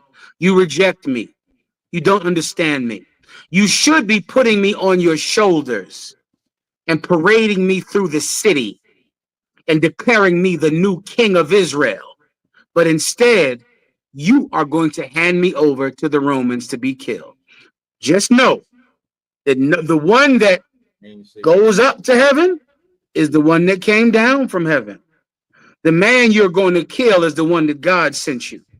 I know you don't know it because you're too carnal to understand it. But that's why I'm going to die. Because I came from God and I'm going back. Because you're going to kill me. Why are you going to kill me? Because you don't understand what I'm saying. You don't forgive them, Father. Why? For they know not what they do. They don't understand. They don't know. They don't know who they're killing. They don't get it. And because they don't get it, they're going to kill me. But when you do kill me, when you send me to God, just know I'm going to him because I came from him. Because he sent me. Do you understand now? Sir. Is there anything else? Nah, sir. That's it. The water, sir. No problem. Anything else? So we got a question in the comments. A brother asked for a general. If I could, I apologize. I got one. Let me get Colleen. Go ahead, Colleen. Nice and loud. Salaki, sir. So can you hear me? I hear you fine. Okay, so I have two more questions. I'm a forego mine. It's a sister in the crowd and a young sister in the crowd, sir. I mean in the class. Go ahead. Ephraim, I'm gonna try to muscle through with Colleen, all right, as fast as I can, all right? Yes, sir. Ephraim. Also, Colleen, you can ask yours. Come on, Colleen, Texas. The water, sir, for your graciousness. Who had the question? Go ahead, sis. I see you, sis. Thank you, sir. No problem. Just into what you were saying just asking a question into when you had mentioned that Jesus was sent to die. How would you, or what would I say to a Christian who would say that Jesus was born or created to die, like as if that was something that couldn't be avoided? Oh, okay, yeah. It could have absolutely been avoided. Jesus Christ is not a robot or a German shepherd who just does whatever he's born to do. You might want to explain to your Christian friends that we're not like dogs or cats. Right? You got a dog or a cat that pees on the pees outside, he can't help it. You got a dog that humps You ever have a dog, sister? Yes, sir. Did he hump things? No, it was Your dogs spayed. never hump. You had wonderful, disciplined dogs. It was spayed. Got it fixed. So he was spayed. Okay. Did he ever eat food? If you drop food on the ground, did he eat it? Yes, yes. Could he stop? No, No. Why couldn't he stop? because he was a mongrel. Because he was a what? Go ahead and say it. A dog. Yeah, there you go. Give her a hand. Right. He was a dog. And dogs, they don't have a choice. Dogs will just do what a dog does. They don't have a choice. They don't have will to stop being dogs. Jesus Christ is not a dog. So if he did not want to die, he could have stopped it. He didn't have to do it. Now I want the officers to give me the precept. Are you familiar with when Jesus Christ was tempted of Satan when he went on to the mountain? Yes, sir. That's where you send your Christian buddies. You tell them when Satan said, "Bow down before me, and I will give thee all of the kingdoms of this world." And Jesus Christ said, "Thou shalt serve no God but the Lord our Father." Satan said, "Throw yourself off of this mountain, because the sole of thy foot will not suffer to be bruised." He said, "Thou shalt not tempt the Lord thy God." Satan tried to get Jesus Christ to not go to that cross, to not do it. Jesus Christ fought Satan, resisted Satan, and then said, "Father, if thou will, let this cup pass from before me." Do you remember that precept? Yes, sir. Jesus Christ asked God not to kill him. He asked for it. Give me that precept, one precept for the sister. You can go here. Con, sir. Go ahead, Salakia, Asha. Come on, Colleen. Salakia, Matthew, the book of Matthew, chapter 26, verse 39. Nice and fast. Con, sir. And he went a little further and fell on his face and prayed, saying, "O my Father, if it be possible." I think they froze. Is that right? Colleen? It's still I good. can't hear a damn thing. Say it again. Oh, Salakia, the book of Matthew, chapter 26, verse 39. And he went a little further and fell on his face and prayed, saying, "O my Father, if it be possible, let this cup pass from me. Nevertheless, not as I will, but as thou wilt." What was the will of Jesus Christ, sister, based on what you just read? What was his will? Read it one more time, Colleen. Con, sir. And he went a little further and fell on his face and prayed, saying, "O my Father, if it be possible, let this cup pass from me." So here's the metaphor. Here's the metaphor. There's a cup, and imagine someone says, "Do you want to drink from it?" And you say, "No." So now you pass the cup to someone else. And then there's the cup, and the father says, "No, you drink it. You drink this cup." Then you have to drink. Let's have a drink right now, just in memory of that.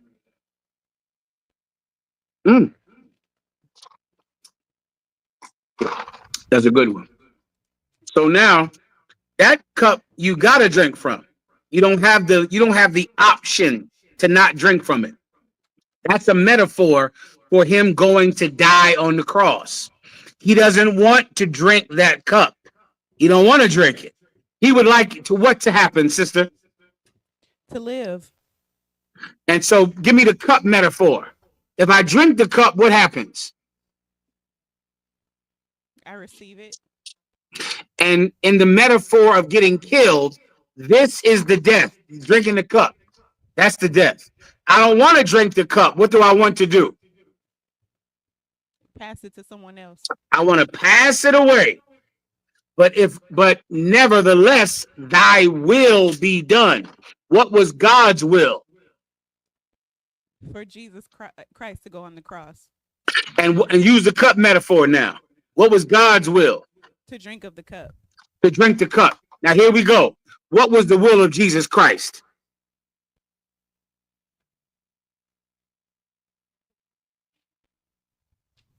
We just said it. It's right in front of you, but you're gonna have to break through. Come on, what was the will of Jesus Christ? To let the cup pass. Which means, what did Jesus Christ want? What did he want in real life? To live. He wanted to live. He did not want to what? Give her a hand. He did not want to die. He did not want to die. I'll read it one more time. Go ahead, read it again. Khan, sir, the book of Matthew, chapter 26, verse 39. And he went a little further and fell on his face and prayed, saying, O my Father, if it be possible, let this cup pass from me. Nevertheless, not as I will, but as thou wilt. The will of Jesus Christ was to what, sister? To live. What was the will of God? For him to die. What did Jesus Christ do? Died on the cross. Who did he do it for? The Most High. He went against what he wanted to do. He did not do what he wanted. He did what God wanted. He was not some robot or some dog that just did whatever they were programmed to do. He wanted to live just like you and I. He wanted to have a wife, to have children, to grow old, to have a family. He wanted that. Nevertheless, let God's will be done. Instead, he did what God wanted. Christians talk about Jesus Christ like he was not a man. He was a man like you and I, and he wanted to live like anyone else. But he decided not to do his own will, but to do the will of God. That's something your Christian friends will never understand, because your Christians only do what they want to do. That's it. Do your Christian friends smoke weed? Yes. Oh, shocker. Surprise, surprise. Does God want them to smoke weed? No, sir. Who wants to smoke weed then? The Christian friends, the Christians. They're not doing God's will. Whose will are they doing? Their own. Yeah. That's why they don't understand Jesus Christ. Was there anything else? Next, preguntas. So just one last question from a young sister, and I'm going to Go ahead, my sister. question. I'm going to answer that question. You keep foregoing. The water, sir. You done win it 3 times. let's answer it. Khan, sir. Come on, young sister. What's her name? You better get your wallet out up. Khan, Go sir. ahead. Come on, young sister in that pretty green dress. Go ahead. What's your question? Yes, sir. If I may, how does God talk to me if I can't hear him? You said, how does God talk to what? How does God talk to me if he can't hear him? Give her a hand. Good question. Well done. Let me tell you this is how God talks to you, right? God talks to you through the Bible. That's how God talks to me. The same way. I don't hear God. I don't have a conversation with God, but I read the Bible. And because I read the Bible and Commanding General Yohana teaches me the Bible, that's how we speak to God, through reading the words that God had another person write down. Do you like to read? You do, right? Well, let me tell you, that's why reading is so important. You should learn to read, and you should learn to read well. You should read books every day. Every day you should get a book, and it doesn't have to be the Bible. Just read any book. Read any book that you enjoy and that you like to read, because through reading books, you'll learn how to read and you'll become better at reading. And because you can read well, you can read the Bible. And you'll read the Bible and you'll understand the word of God because you're a good reader. So what you want to do, if you want to talk to God, learn to read. Read well. Read every day. You understand? Yes. Good girl. Now give her some money, Colleen. She's sitting in there waiting for some money. Count on one con, sir. Give her a couple of dollars or something to encourage reading. Count on one con, sir. All right. What's your question, Colleen? The foregone question. All right. So this is go ahead, Colleen. The water for your graciousness, sir. No And problem. This is the book of Haggai, chapter 1. I'm going to read through it, 1 through 3. It says, Then came the word of the Lord by Haggai the prophet, saying, Is it time for you, O ye, to dwell in your sealed houses, and this house lie waste? Now therefore, thus saith the Lord of hosts, Consider your ways. Ye have sown much, and bring in little. Ye eat, but ye have not enough. Ye drink, but ye are not filled with drink. Ye clothe you, but there is none warm. And he that earneth wages to put it into a bag with holes. Sir, I wanted a general breakdown and then the importance of tithing. You know this is about paying tithes, right? Yeah, this is a precept about paying tithes. So many of you wonder why you're so poor. It's because you are the most important thing in your life, and you don't pay tithes. And because you don't pay tithes, you have nothing at all. You have Washington, D.C. right now. The ATF is in Washington, D.C., Alcohol, Tobacco, and Firearms. The Federal Bureau of Investigations is in Washington, D.C. The ICE agents are in Washington, D.C. The Parks Department is in Washington, D.C. Tanks and the military, the National Guard, is in Washington, D.C. How is the federal government able to bring so many forms of law enforcement and military into D.C.? Who knows how they're able to do it? Does anyone know? Taxes, sir. Taxes. That's it. Because the federal government takes in so much money, brother, they can waste $10 billion in a weekend. And when they do the math on how much money they spent in 3 days in Washington, D.C., the number is going to be amazing. It's going to be an amazing number that they have spent to pay FBI agents who get paid. How much does the FBI agent get paid every year? Type that in your phone real fast. Tell me how much the FBI gets paid every year. The FBI agents are an investigative force. You have to have a college degree to be an FBI agent. I would love to know how much they get paid every week, every month, because you know what? $120,000, sir. $120,000. They're walking down the street, patrolling the streets. They're not investigating anyone. They're not doing investigations. They're walking down the street, patrolling a neighborhood. And each one of them is getting, give me how much their overtime is. How much is the overtime for the FBI? How much is the overtime for the National Guard? How much is that? Do you understand the amount of tax dollars that are being spent this weekend to oppress black people? The reason the federal government is able to oppress you is because of tax dollars. They get all the money. Because they get all the money, they have all of the resources to kick you out of your house and to turn over your tent and to storm your neighborhoods because they are well-funded, young brothers. Well-funded. What's the number you have? So like you, sir. So the overtime for a FBI officer is 25% over their base salary. So at 25%, that's $30,000 over their base salary, which would be $150,000. Each one of those FBI agents is getting $150,000 a year. Each one. Do you know why America is able to invade DC? Tax dollars. Taxes. Do you know why there are so many police in America that can pull over every black man, that can pull you out your car and beat you up?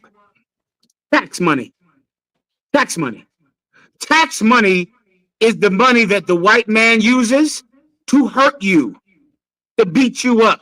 They get paid for it. They get paid for it. This is what you'll never understand. You're going to have to give a good man money to stop it. That's right. You're going to have to do that. You're not going to be able to say the white man has tax dollars and revenue and resources to snatch me out of my house, to oppress me, and I want it stopped, but I'm not willing to pay a damn penny. That's not what's going to happen, sweet pumpkin. That's not how it's going to work. The cure to white oppression, the cure to having good neighborhoods is to give a good man good money. Right now, bad men have good money. Bad men, terrible men, but they have good money. And they're going to use that money to snatch you out your car, to harass you every day. Now I'm going to break this precept down to you. Go ahead and read it. This is the book of Haggai, chapter 1, verse 1. Then the word of the Lord by Haggai the prophet, saying, Is it time for you, O ye, to dwell in your sealed houses? And this house lie waste. You're living in your house sealed up. Wonderful house, locked in, safe. But the house of God is lying waste. The house of God is the temple. The temple is destroyed. Goats walking through the temple, grass growing all through the temple. You're locked in your house, sealed up, nice and safe. Do you think that's right?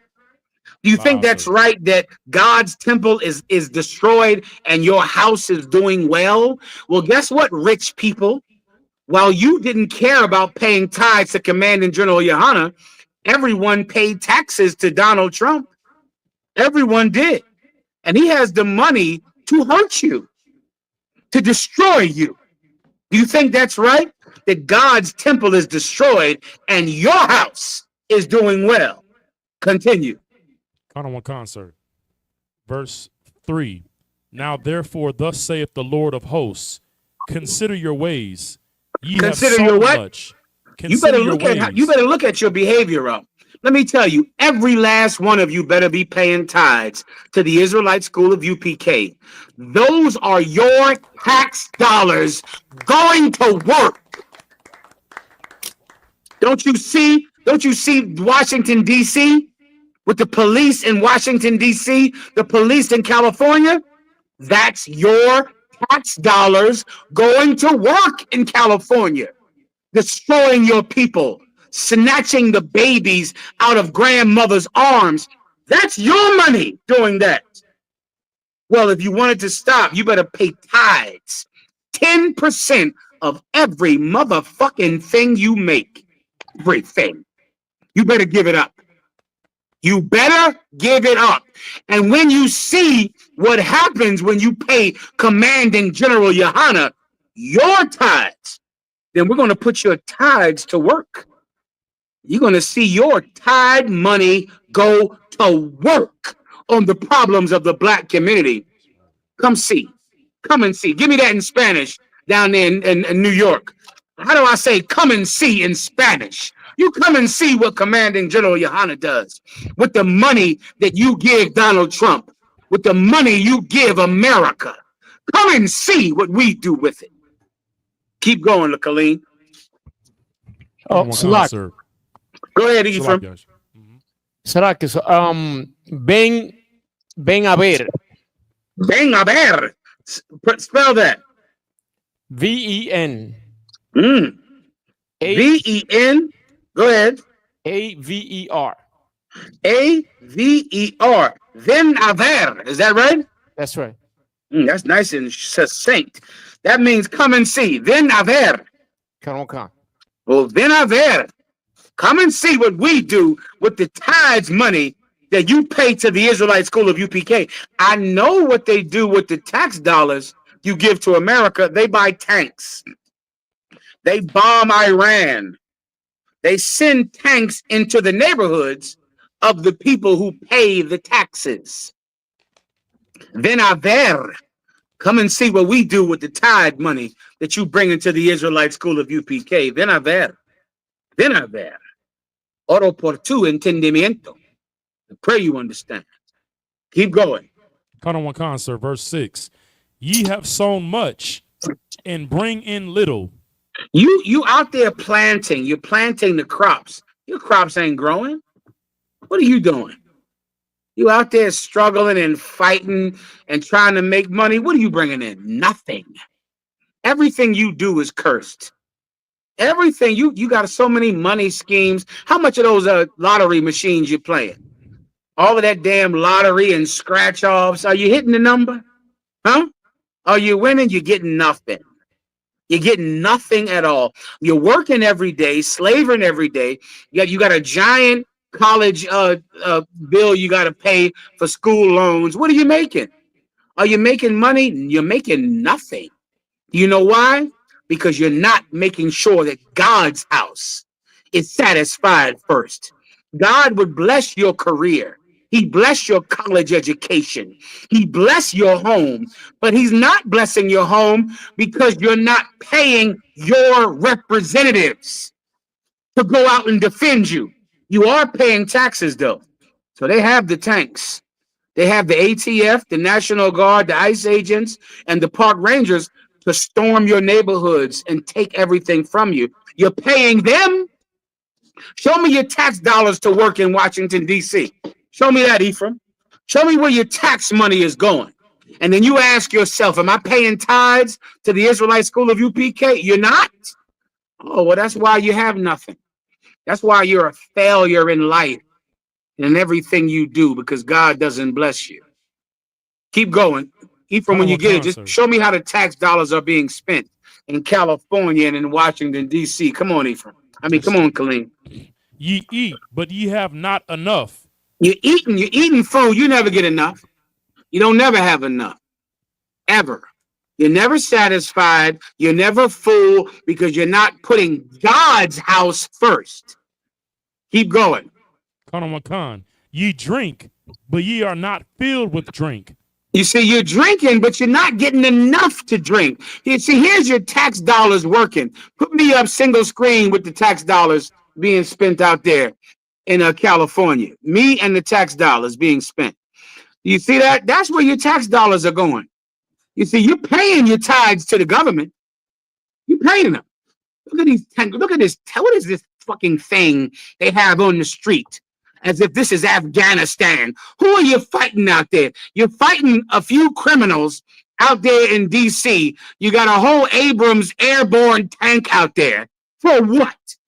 You got the Navy SEALs, the Green Berets out there in a tank in D.C. Who are you fighting? 14-year-old gang members? They can just waste money.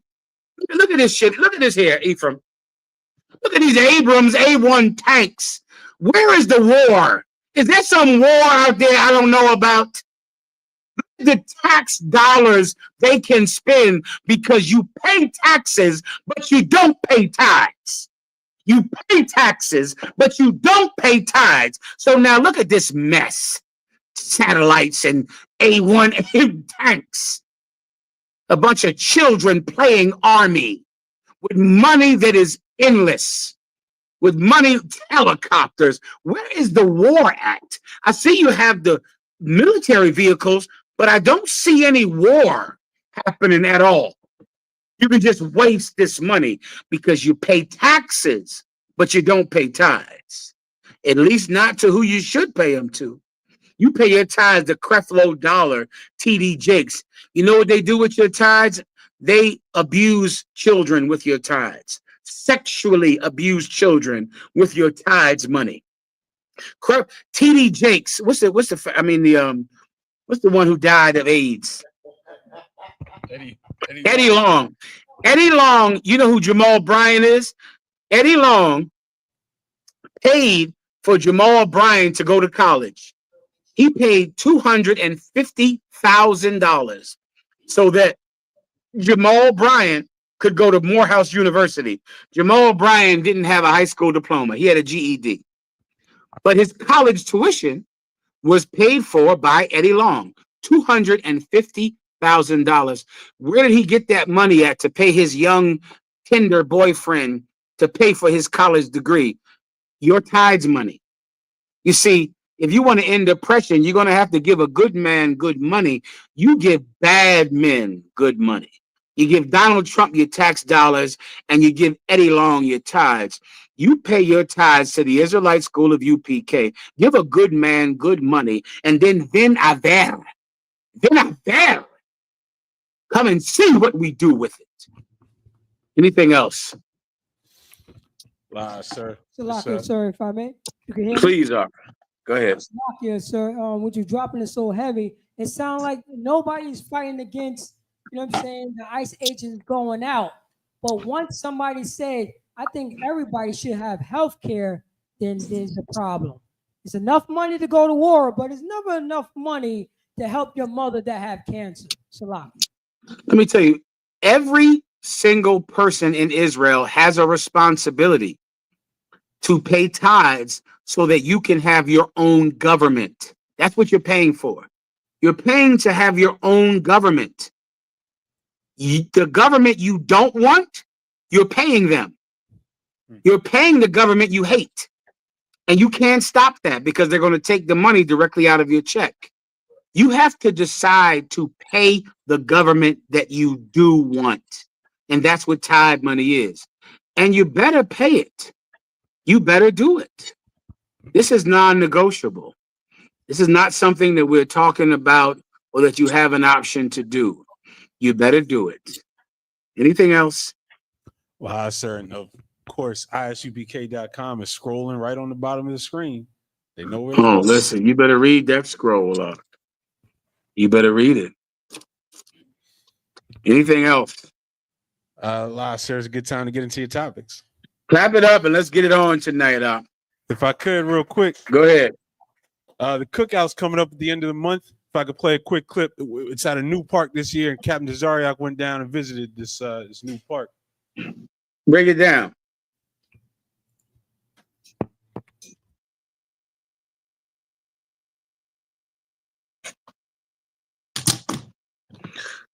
You got it?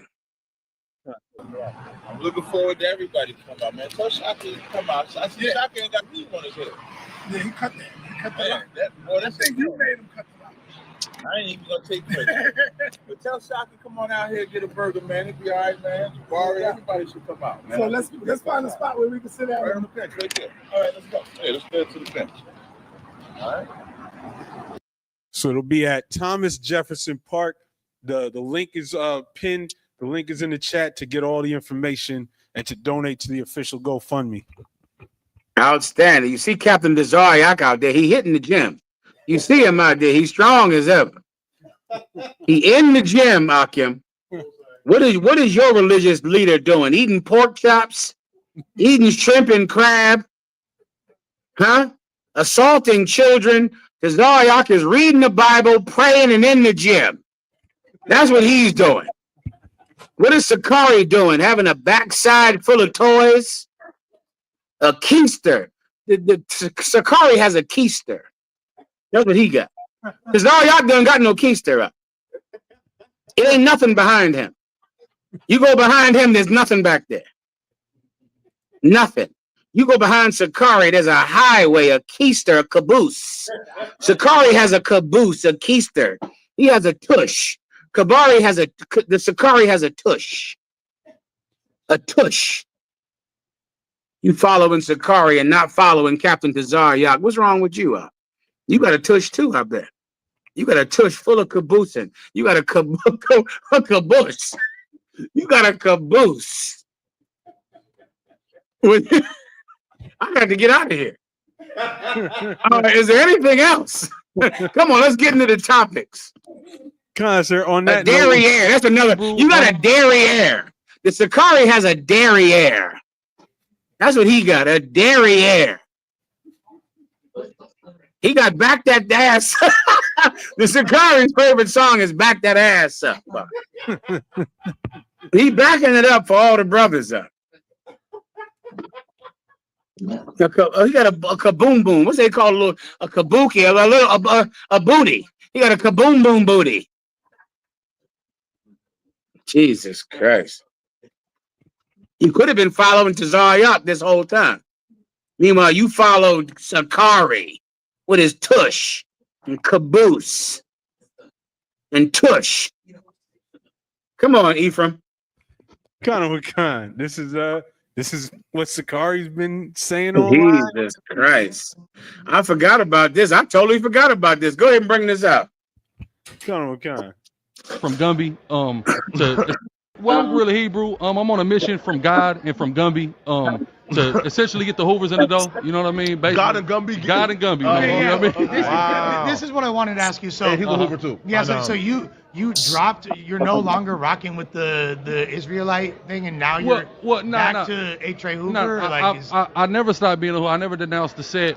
I just stopped dealing with the Israelite community. My beliefs haven't changed, but you know, it's become toxic. There's a ceiling, you know, and I'm cool off that, man. It's full of hypocrites, so I'm good. Yeah, full of hypocrite. This is the Sakari. Now, just I think 2 years ago, he was chief high priest of the Sakaris. And I would love, this is what I've been waiting to do for 2 years. Not 2 years, I think this, whenever this mess happened. Where are the members of the Sakari at? Where are they at? If Sakari's out there watching tonight, come on and call into the class and come up on the screen. Because I would like to talk to some member of the Sakari who thought that they were following God. And this is something that I know the Christians don't understand, and you fake Israelites don't understand either.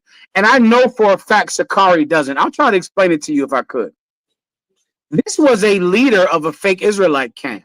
We call them fake Israelites because we know that they're not in the UPK, which means they're not in the truth, which means they're not Israelites at all. They're just Christians in the world, right? Well, I know Sakari doesn't get this. He's decided he wants to be a Hoover Crip gangster now, right? So he's forgotten about the Israelites. He threw them away because the Israelites did not like the fact that he liked dildos in his butt. So now he's decided to embrace being a Hoover Crip. I assume the Hoover Crips have a much looser policy on dildos in the butt. I assume that they must accept things like, I don't know anything about, I'm not a criminal.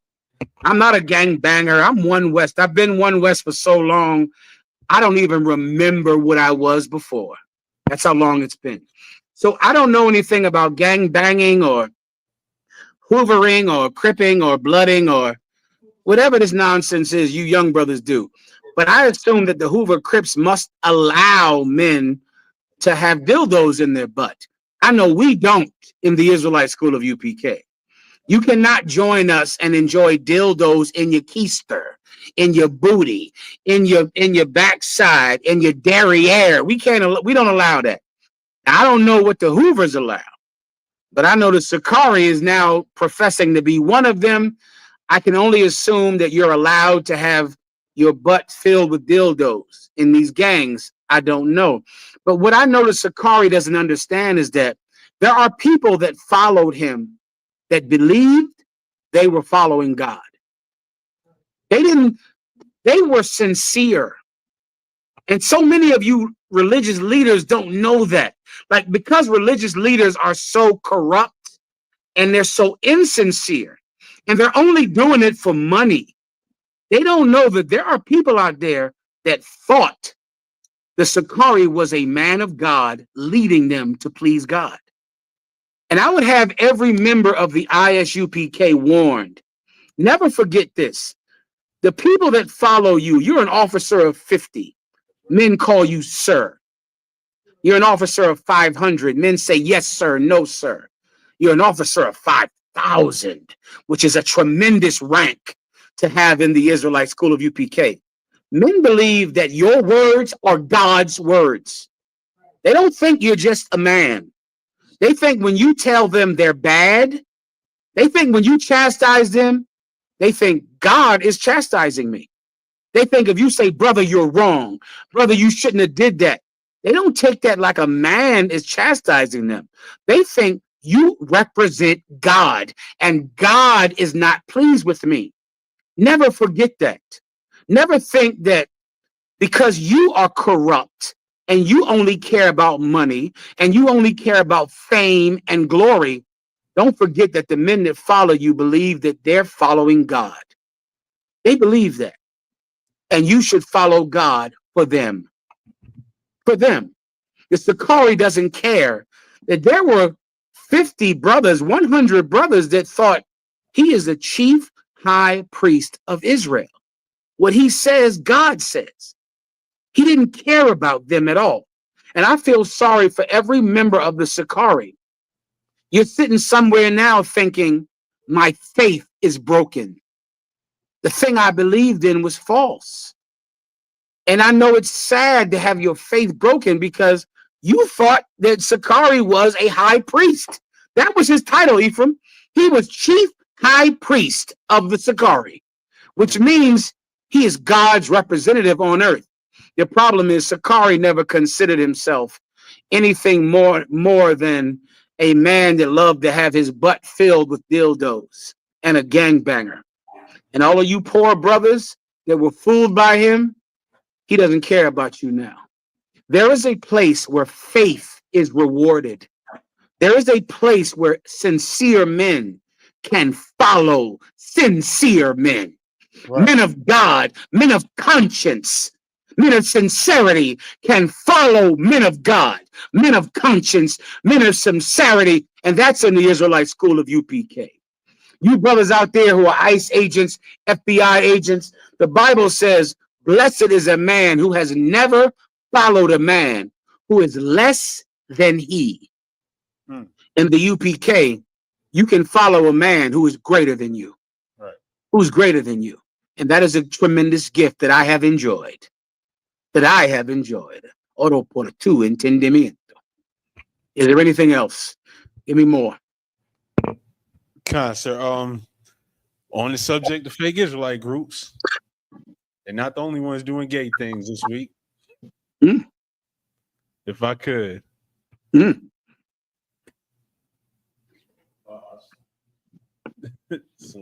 Why don't we go to Umar Johnson next? I think that's appropriate. I think it's the same thing, Ephraim, unless you had different thoughts.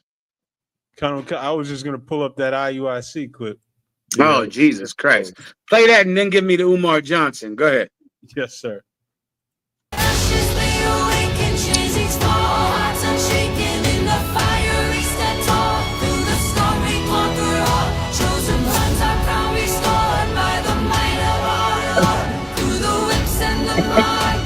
If you don't mind, play my video that I put out.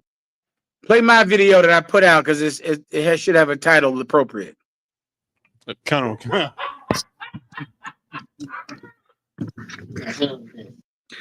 Sister Tazalai, I know you don't understand quite what you're seeing right here. I'm going to try to explain it to you. Okay, this is a 60-year-old man who pretends to be a superhero right here, Tazalai. This is a man 60 years old who still pretends to be a superhero. And you think it's coincidental that the Man of Steel, the Superman movie came out this week? Do you think that's coincidental? It's not. It's not. You have my video from TikTok or Facebook or whatever I did? Yes, sir. Put it up here. When I first saw this video screamed one thing to me. It screamed one thing and one thing only. Put it up on the screen.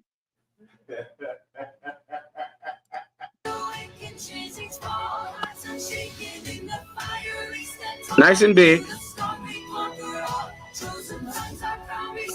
I can't see it. Bigger than that, if you can. I think that's as big as I can get it, sir. Let me tell you what this video says to me. Sisters, you got to tell me out there. Shalom, may I help you?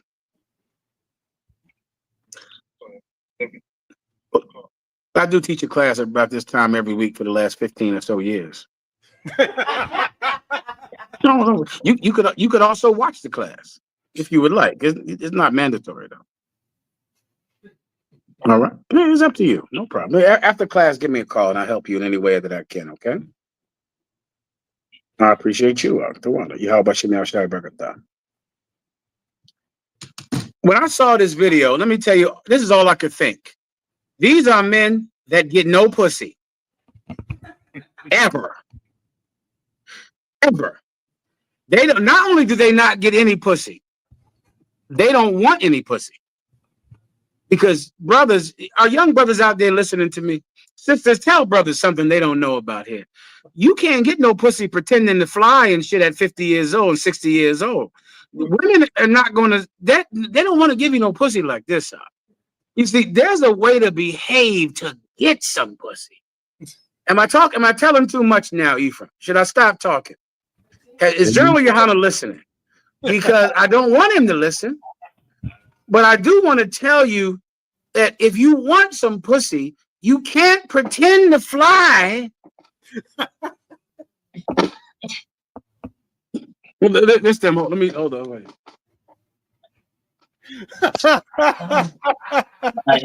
Oh, let me come back. Hold on.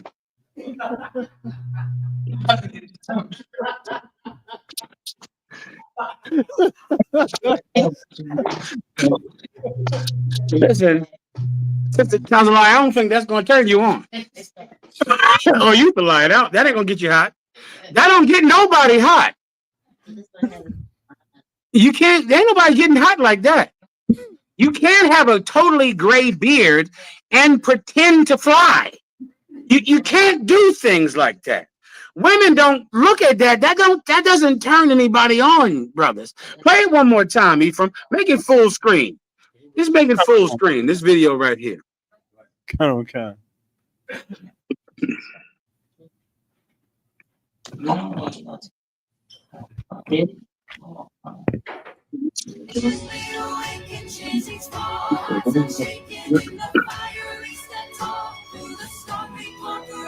Chosen ones are found restored by the might of our Lord. Through the whips and the markets, through the fields in the rain. Our God never left us. Let me some more ice so you get a chance. In the states they despise us, yet our banner still. Look at this shit here. Jesus Christ. Okay, I gotta stop this up. Now listen, if you don't want any pussy, join the IUIC. If that's who you are, then listen, what can I do about you? Bring me up full screen one more time, Ephraim, if I could, so I can say it. But if you want some pussy, if you want some, join the ISUPK. Right. If you want some pussy, and we'll show you how to get some. Porto 2, entendimiento. We'll show you how to get some. But if you join the IUIC, you're not getting any pussy in there. Hey, can I move on or not? Yes, sir. Absolutely.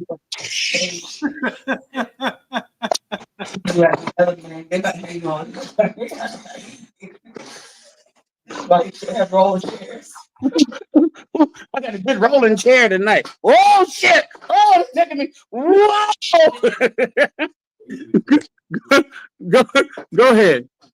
Somebody go to General Yohana's house, turn off his internet real quick. My phone is about to ring and I'm reduced in rank. All right, go ahead. Come on, sir. Dr. Umar. Here we go. Another. This the same thing like the Shikari. Show me Dr. Umar, the king of blackness. Umafatunde, blackety blackness. Let me tell you something about Umar Johnson. The blackest thing about Umar Johnson are his lips. That's the only black thing about Umar Johnson, his lips from smoking all that dope. Umar Johnson is clearly a drug addict, high as hell. And the only black thing about Umar Johnson are his lips. Now show me, this ain't even the good one, huh? Not this one. Show me the one where he's talking about that sister. Oh, come on. If you could. Total contact.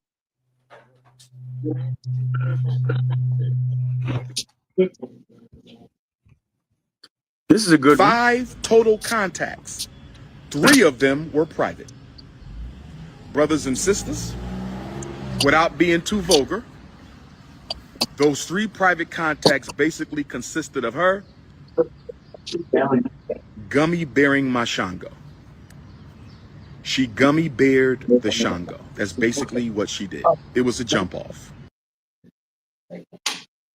Keep going. The end of that. Unless you got another one, play the other one. I think there's a couple of them. Con.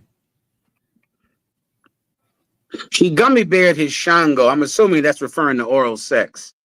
He met some woman and she had oral sex with him. Show me the one where he's calling her a fish and talking about how fishy her vagina is. And how her vagina is. Is this the one about, this is another good, this is a good one. But there's another one where he just keeps talking about she's a fish. Her vagina smells like fish and her fishy vagina. Give me that. Let me see if I got that one, sir. Can I play this one while I find it? Yeah. We got Go the ahead. loyal donors in the bill. FDMG is coming. FDMG is coming. Yes, brothers and sisters. Please do me a favor. Please write down the names of the haters.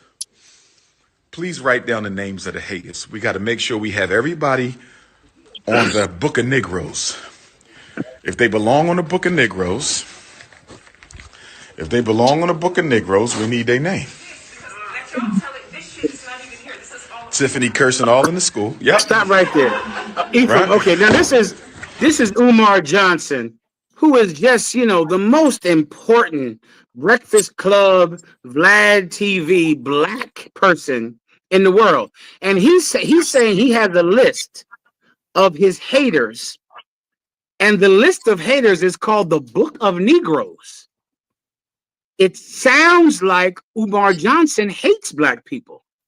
I'm trying to understand. This is our black leader of blackness, black women forever, snow bunnies never. And the list of people that hate him is called the Book of Niggers, the Book of Negroes, which sounds like Umar Johnson actually hates black people. So much so that he'll literally name his list of black people who hate him the Book of Niggers, the Book of Negroes. This is what you've done in the Christian church. You pick someone to be your pro-black hero who hates black people. He can't stand them. Whenever he thinks about black people, he thinks these dirty, no good, fishy smelling niggers who I can't stand. He hates them. You don't believe me? You never do. Play me another video. On that topic, the black heroes, snow bunnies never, after describing the black woman as fishy and everything else, this is how he describes the white woman.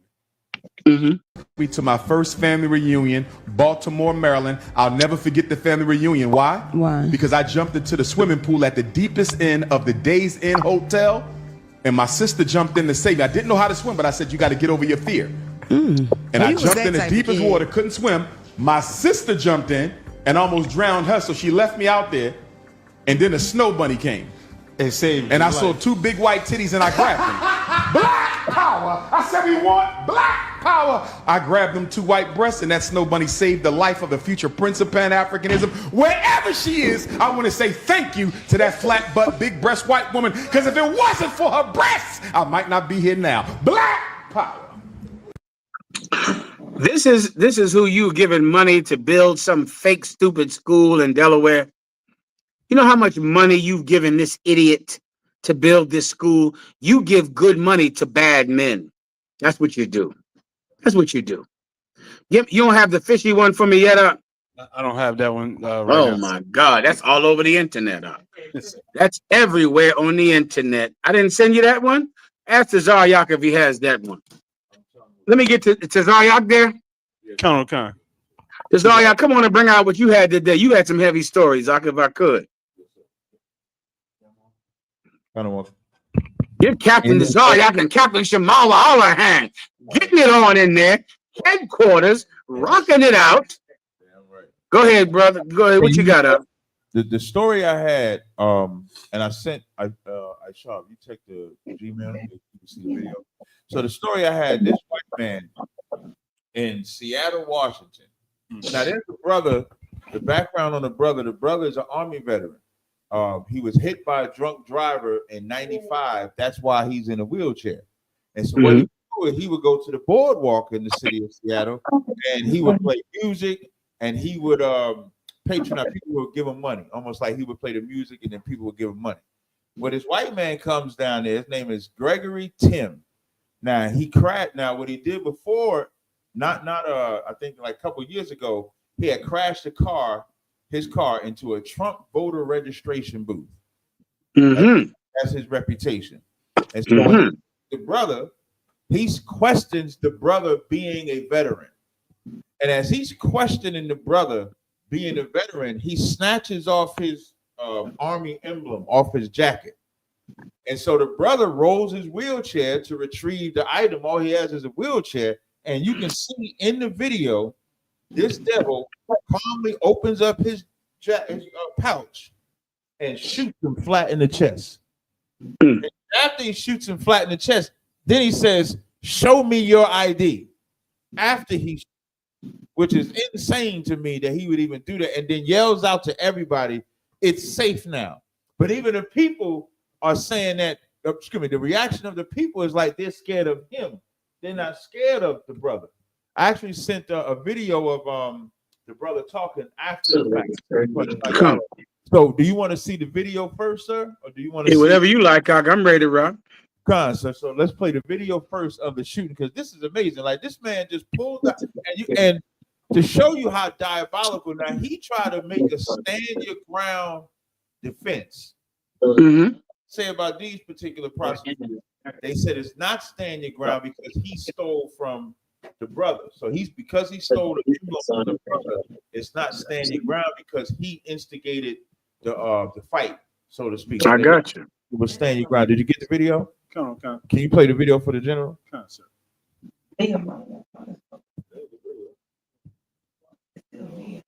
No, this is the one with the shooting. No, this is the one with the shooting.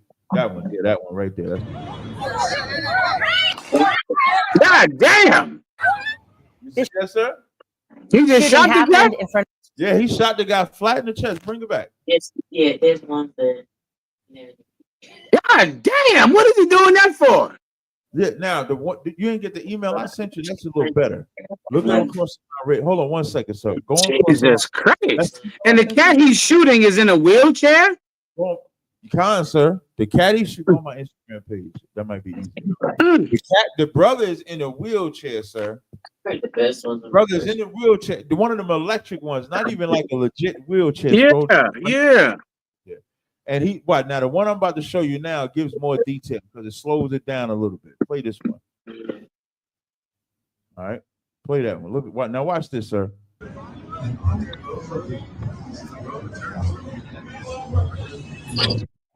Now the reason why the reason why the brother is rolling up on him is because he snatched off his war veteran memorabilia. So I got you. So when he went over to a brother in a wheelchair and snatched off his white man's rank insignia from the army. Sir, because he believed that this white man was not really in the white man's army. Yeah, he believed he believed the brother was not in the white. Oh, it was he shot a black man. Sir, this is a black man he shooting. He shot a brother in a wheelchair because he believed the brother was pretending to be in the white man's military. That's correct. Yeah. And they call that stolen valor. Sir. Yes, sir. Imagine that. Imagine someone that went to fight for freedom coming home and killing you because you wore a military uniform. You're supposed to be free to do things like that, Desariak. Yeah, you're supposed to be. You're supposed to be free. Why in the hell can't somebody steal valor? Is that illegal? Is that illegal to pretend? Is that the IUIC are pretending to be superheroes? You telling me that you can't just pretend to be in the military? Right. You can't just pretend. You know what? I'm an admiral. I'm a deep sea admiral right now tonight. That's who I am. I'm an admiral of a submarine captain. Who in the fuck is going to tell me I can't pretend to be a submarine captain? You can pretend to be any goddamn thing you want in America. You can't pretend. Is it illegal to pretend to be in the white man's military? Someone Google that, please. I know you can't impersonate a police officer. You can't impersonate some type of law enforcement. But if you want to pretend to be General Patton or pretend to be Gomer Pyle, that's legal. And a man can be a woman. Oh, Jesus, Tazaria. Here you go. Give him a hand. You can pray. You know what? This brother identifies as General MacArthur Right. of the United States military. Right. That's how he identifies. You Navy SEALs out there that's been in the white man's military, you should have thought about this because you come home and you expect more honor than you're going to get. Nobody is going to now put you on their shoulders and treat you like a goddamn coming home hero. You're going to have to go out and get a job after you come home from the white man's military. You're coming from Afghanistan, and guess what you're doing? Getting in line to get a job at the construction site like everybody else. But you think someone is supposed to worship you. So he snatches the military insignia off of this brother because he's stealing valor. He's stealing valor. And then shoots him for what, Tazaryak? For nothing. Like when you watch this video, bring the video back. Rewind the video. Watch this video. But wait, don't play it yet. When you watch the video, you're gonna see the brother roll up and you're gonna see them sitting there. The brother's not doing anything. And then you're gonna see the devil pull a gun out his back. Play the video. What?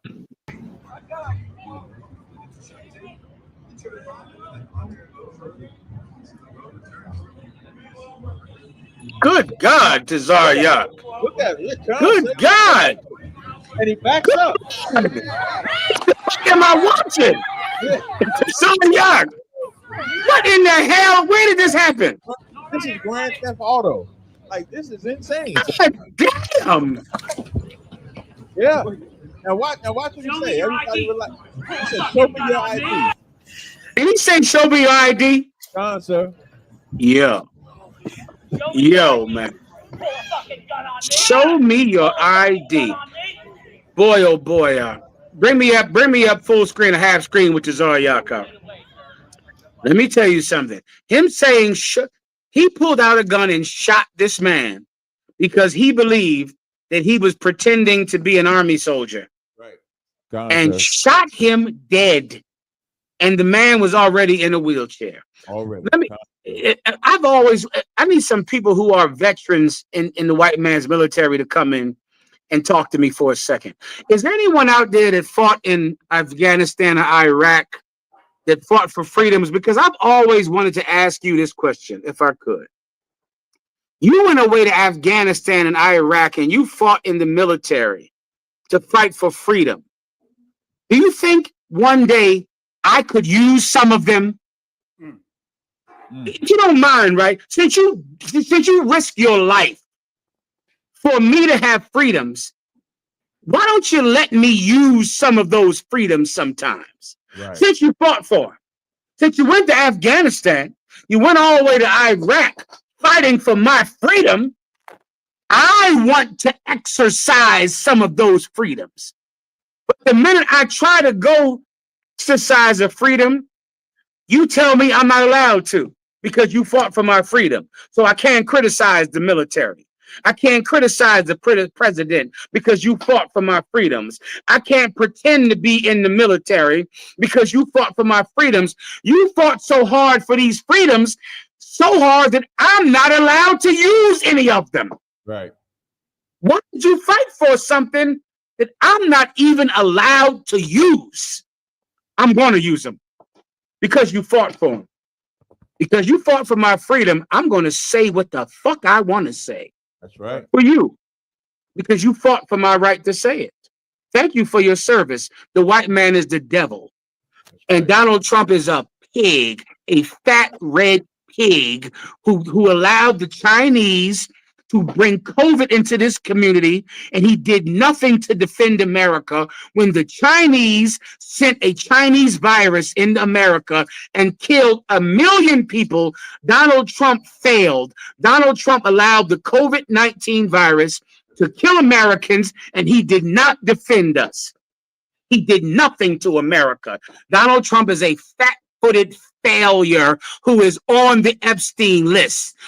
Donald Trump is a pedophile who is on the Epstein list. Why am I saying this? Because men went to Afghanistan to fight for my right to say it. That's why I'm saying it. That's why I'm saying it. Thank you. Thank you for your service. That's right. Anything else, Tazaryak? No, I don't know if you want to hear the brothers. So I sent another link. Please, whatever you have, I'll take. I shall go. If you go on the email, go to my email that I sent you. No, not that one. The first one. Go to that one. The Cairo. See what it say? Cairo News at the top. That's him. So now we're gonna hear his response. This video here is his response to the shooting. How he gonna say when he was shot, he actually thought he was gonna die. He gonna say, oh Jesus. Yep, you can play it. 7, a disabled veteran shot on Seattle's waterfront in broad daylight, and he lived. He was released from the hospital just a few days ago, and tonight he spoke exclusively with our Samantha Lomito. She joined us live now. Samantha, you met him at his house tonight. First thing, how is he? Well, he was just released from the hospital on Sunday, but he says he shock, I think, than anything else. I got hit really hard right in the chest, right here, real close. almost lose his life. That's good. More shock, I think, than anything else. I got hit really hard right in the chest, right here, real close. Harold Powell tells me he's grateful to live another day after this happened Good about 2 weeks God. ago on Seattle's waterfront. Jesus Christ. Watching it Cairo is 7 got insane. this video on Tuesday where prosecutors say the suspect, 32-year-old Gregory Tim, fired a gun at Powell's chest. Right here's the bullet hole. Powell thought that was the end for him. I just went to, I'm going to die, so let me call my family. The heck with everything else. That's just all I thought. I didn't worry about nothing else. Powell, a Navy veteran who is also disabled, says it happened while he was busking on the waterfront like he has been for the past 30 years. He says the suspect walked up to him and accused him of stolen valor. So Powell offered to show him his military ID. But before he could get to it, he said it was too late. Practice being in bad situations all my life. Especially being on a submarine, you just got to be ready not to, if you have to face that moment, you got to practice. Tim was arrested, but Powell says he hasn't given him much thought since then. I refuse to complain, and I'm not going to let this guy, nothing about this guy live in my mind for rent free. He says he's focused on himself and his family. Moving around slower and move around faster, you know? I'm just blessed, man. I can still do my thing with my family. I'm blessed. Jesus Christ. What's crazy about that, sir, is how the Go ahead, man has the audacity to make the black man prove his warship. And then the brother actually goes to prove his warship to it. He goes to, if I could, Cesario, during the time of slavery, right? That was one of the byproducts of slavery, in that it turned every white man into a police officer against black people. Right. Everyone. Right. That white man is saying, show me your ID, because in his mind, every white man is a cop when it comes to black people. That's Everyone. right. Any white man could be a police officer that says, why are you in this neighborhood? What are you doing parked around here? Why are you swimming in my swimming pool? Why are you around here? Like, the hatred for black people empowers every white man to believe that they are an authority over you. And that is what they love. They love that up, because they can't walk over to another white man and say, show me your ID. But any black person, they can say, what are you doing around here? Why are you in this swimming pool? Why are you parked in this neighborhood? Why are you here? And it makes every white man feel so powerful because they do that. But let me tell every white person out there something. Don't be deceived by what you see on TV. Don't be deceived by the power that you perceive, because the God that sits in heaven is a judge over this earth. And he is going to bring you to dust because of your cruelty that you have exercised over the children of God. Don't be fooled to think you're so powerful. Can I get into something else, Tazaryak? Sure, that was everything, sir. I appreciate that. Tazaryak, let me get you on the screen. Let me tell you what happened this week, if I could. This happened today. Tazaryak asked me about this before class. Tazaryak, let me tell you what happened today, right? No, sir. Today, I'm down here in the casino right here. You're doing what I do down here once a year in moderation. Brothers and sisters, gamble in moderation. That's right. You gamble in moderation. Gambling is like drinking or eating.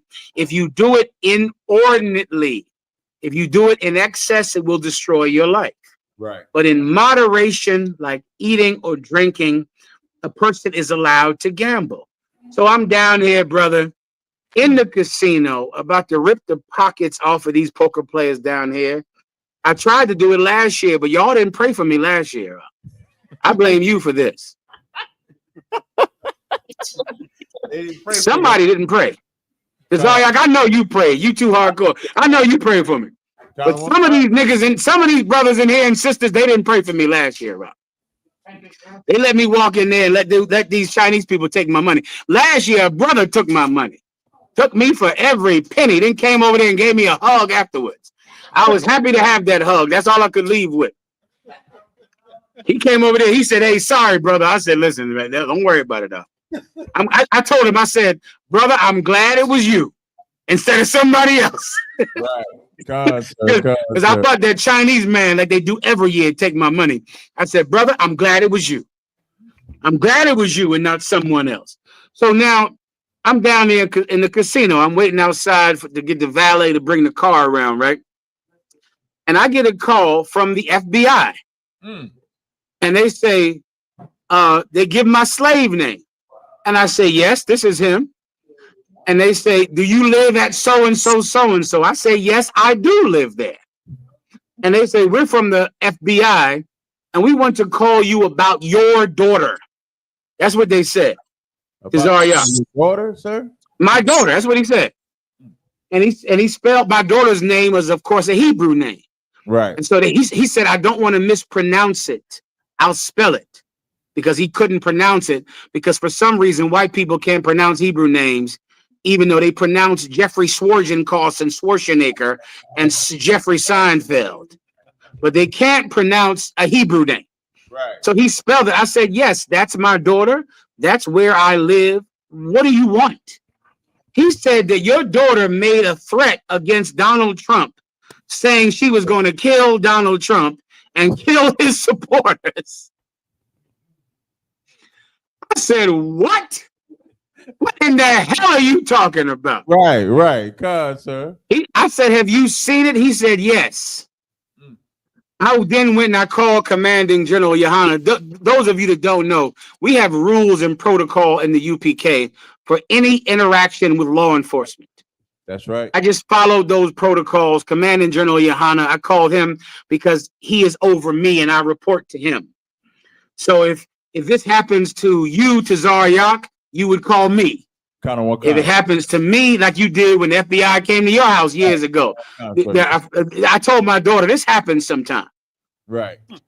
And so I called the man that I report to. I called Commanding General Yohana. So then, of course, Commanding General Yohana called an attorney, and we went to look into it. And of course, my daughter is innocent completely of making any real threats to Donald Trump at all, to making any real threats. My daughter is innocent. And she, of course, would never do anything to harm anyone. But I tell you, my daughter does have one problem. My daughter goes to a mostly Hispanic school. The school she goes to is mostly Hispanic. And my daughter has been coming home to me virtually weekly, telling me how her friends don't come to school anymore. And how her friends are afraid and they're scared to come to school. Damn. And they're asking their teachers, can they learn online? Right. And my daughter has the one flaw that I thank God that she has. My daughter has compassion for people. Yep. My daughter cares about people. She cares about those brothers and sisters in her school. She hears about it every day. Every day when my daughter goes to school, there's one of her friends that says, "I'm scared to death. I don't want to come to school because I'm afraid. I've been in America since I was born, since I was 6 months old, and now I'm afraid to go to school. My grandmother was taken yesterday. My mother was taken yesterday. Now my daughter is from the tribe of Judah, the so-called Negro. My daughter has no reason to be afraid of being deported. She will never be deported. She's an American citizen, but my daughter cares about the people who aren't. She has compassion. And that compassion, of course, led her to go on the internet and voice how afraid she is for her brothers and sisters from the tribe of Yashikar, the Mexicans, the Guatemalans, the Haitians, the Venezuelans, who are her friends. That's right. She loves them. She had no reason to put herself in danger. She had no reason to say anything about it. She could have been safe and said nothing. Yeah. And so now, because she said something, the FBI is concerned and worried that she might be a danger or a threat. She is not. My daughter would not harm anyone because my daughter is One West. Damn right. She's in the Israelite school of UPK. She would never harm anyone. Give me he bruised not a broken reed or smoking flax. Give me that. Let me show you the video of the men that came to my house today. When I said a sister came in the UPK, I'm talking about my daughter. My daughter, who's a sister in the school, she's 16 years old, Sister Yawana. Sister Yawana, they came to the house looking for Sister Yawana. I contacted an attorney. Commanding General Yohana will take it from here. I'm not even thinking about it after that. I'll go down and let him see my daughter and meet her and see, of course, that my daughter, her only intent was to feel compassion for the people in her school who are afraid to go to school. And that's that. So what's the That's all. And so do you have the precept? Yeah, I was asking, what was the scripture? Can you say the scripture? The one the brother put up there right here from Pittsburgh. So I got it. You got it, Doc. If you want to read it to Zarga, if you didn't mind, you can read it. Definitely, sir. No sweat. It's the book of Matthew, chapter 12, verse 20. It says, a bruised reed shall he not break. And tell y'all to send me that TikTok video she made so I can play it in the class. I'm gonna send you a TikTok video, Asher, of my daughter. She made a TikTok video. This is not the video in question. The one in question is a tweet that is completely innocent and kind and misunderstood. And the lawyers will work that out. They'll work that out with the government. That's no big deal. But I'll show you another TikTok video that my daughter made. She made many of them. She made many of them because she cares about the people in her school. She cares about them. Yes, she wants them to be able to get an education. You hear me, Tazaryak, telling the little girl to learn how to read, right? The little girl in Austin, Texas, she wants to know, how do you talk with God if he doesn't talk to you? Right. This is how, baby girl, learning to read. That's right. If you don't know how to read, then you can't read the Bible. Don't you understand that that was the point of denying a slave the ability to read? Because they didn't want slaves to read the Bible. That's because right. If a slave can't read the Bible, he can't communicate with God. They didn't want them to read. A person has to learn to read. You have to get an education to be able to learn about God. Now, if kids can't go to school because they're afraid, then children won't learn how to read. And if children don't learn how to read, they won't read the Bible.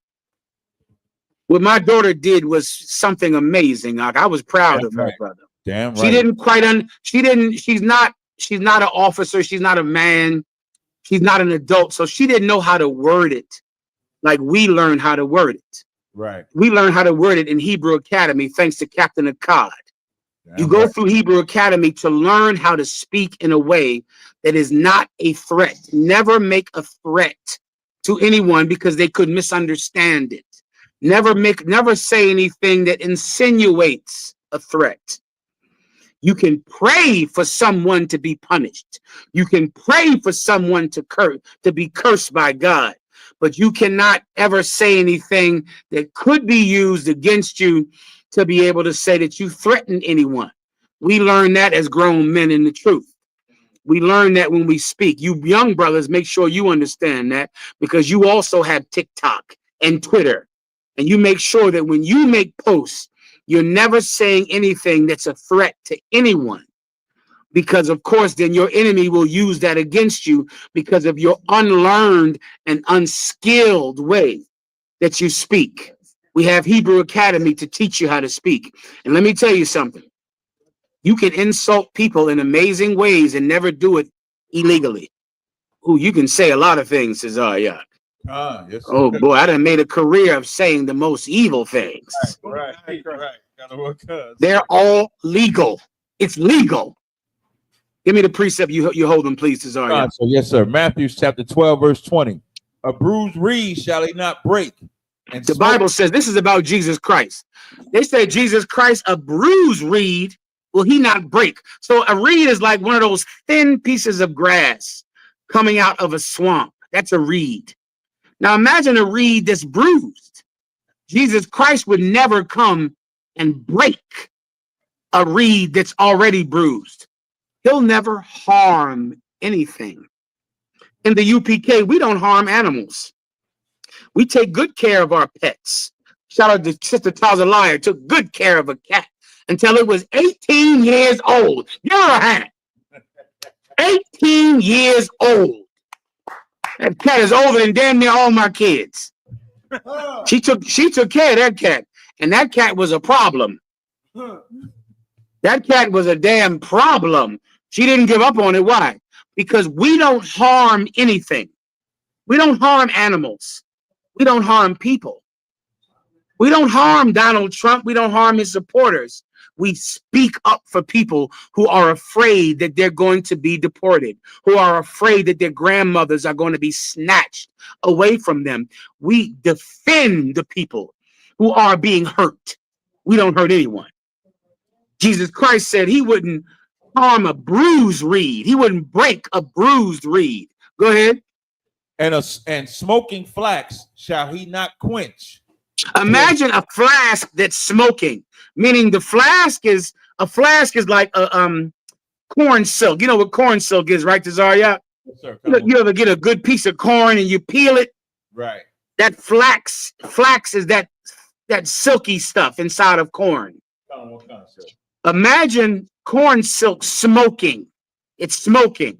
It's on fire. What would you have to do to put it out, Tazaria? You'd have to cover it. You have to do this. Right. Right. Like you put out a fire. Right. Jesus Christ would not put out a smoking flask. He wouldn't touch it. He wouldn't hit it. He wouldn't put the fire out. He wouldn't do that. He wouldn't harm anything. And neither will children in the UPK. Neither will men in the UPK. Neither will women in the UPK. We are not violent, but you are. ICE agents are violent. FBI agents are violent. Police are violent. I would never shoot a child who has a toy gun. I would never do that. I would never put my knee on the neck of a man who's screaming that he can't breathe. I wouldn't do that of any race. Right. Of any race, I wouldn't do it. Compassion won't let me do it. That's right. I wouldn't harm white children the way you harm black children. I wouldn't snatch white babies out of the arms of their grandmothers. I wouldn't do that. But you would. You're the violent, not us. I pray you understand. That happened today to Zayak. I'm gonna show you the white FBI agents that came to my house. Put it up on the screen today. Good, I saw. Did you get y'all on the phone? You get the picture? Let me try to give it to you right here. Let me see if I got it. Go ahead and play that video. I'm gonna send it over to you, Aishar, right? Come on. I just sent it. We can't answer the door right now, but if you'd like to leave a message, you can do it now. These are FBI agents. They look like bounty hunters.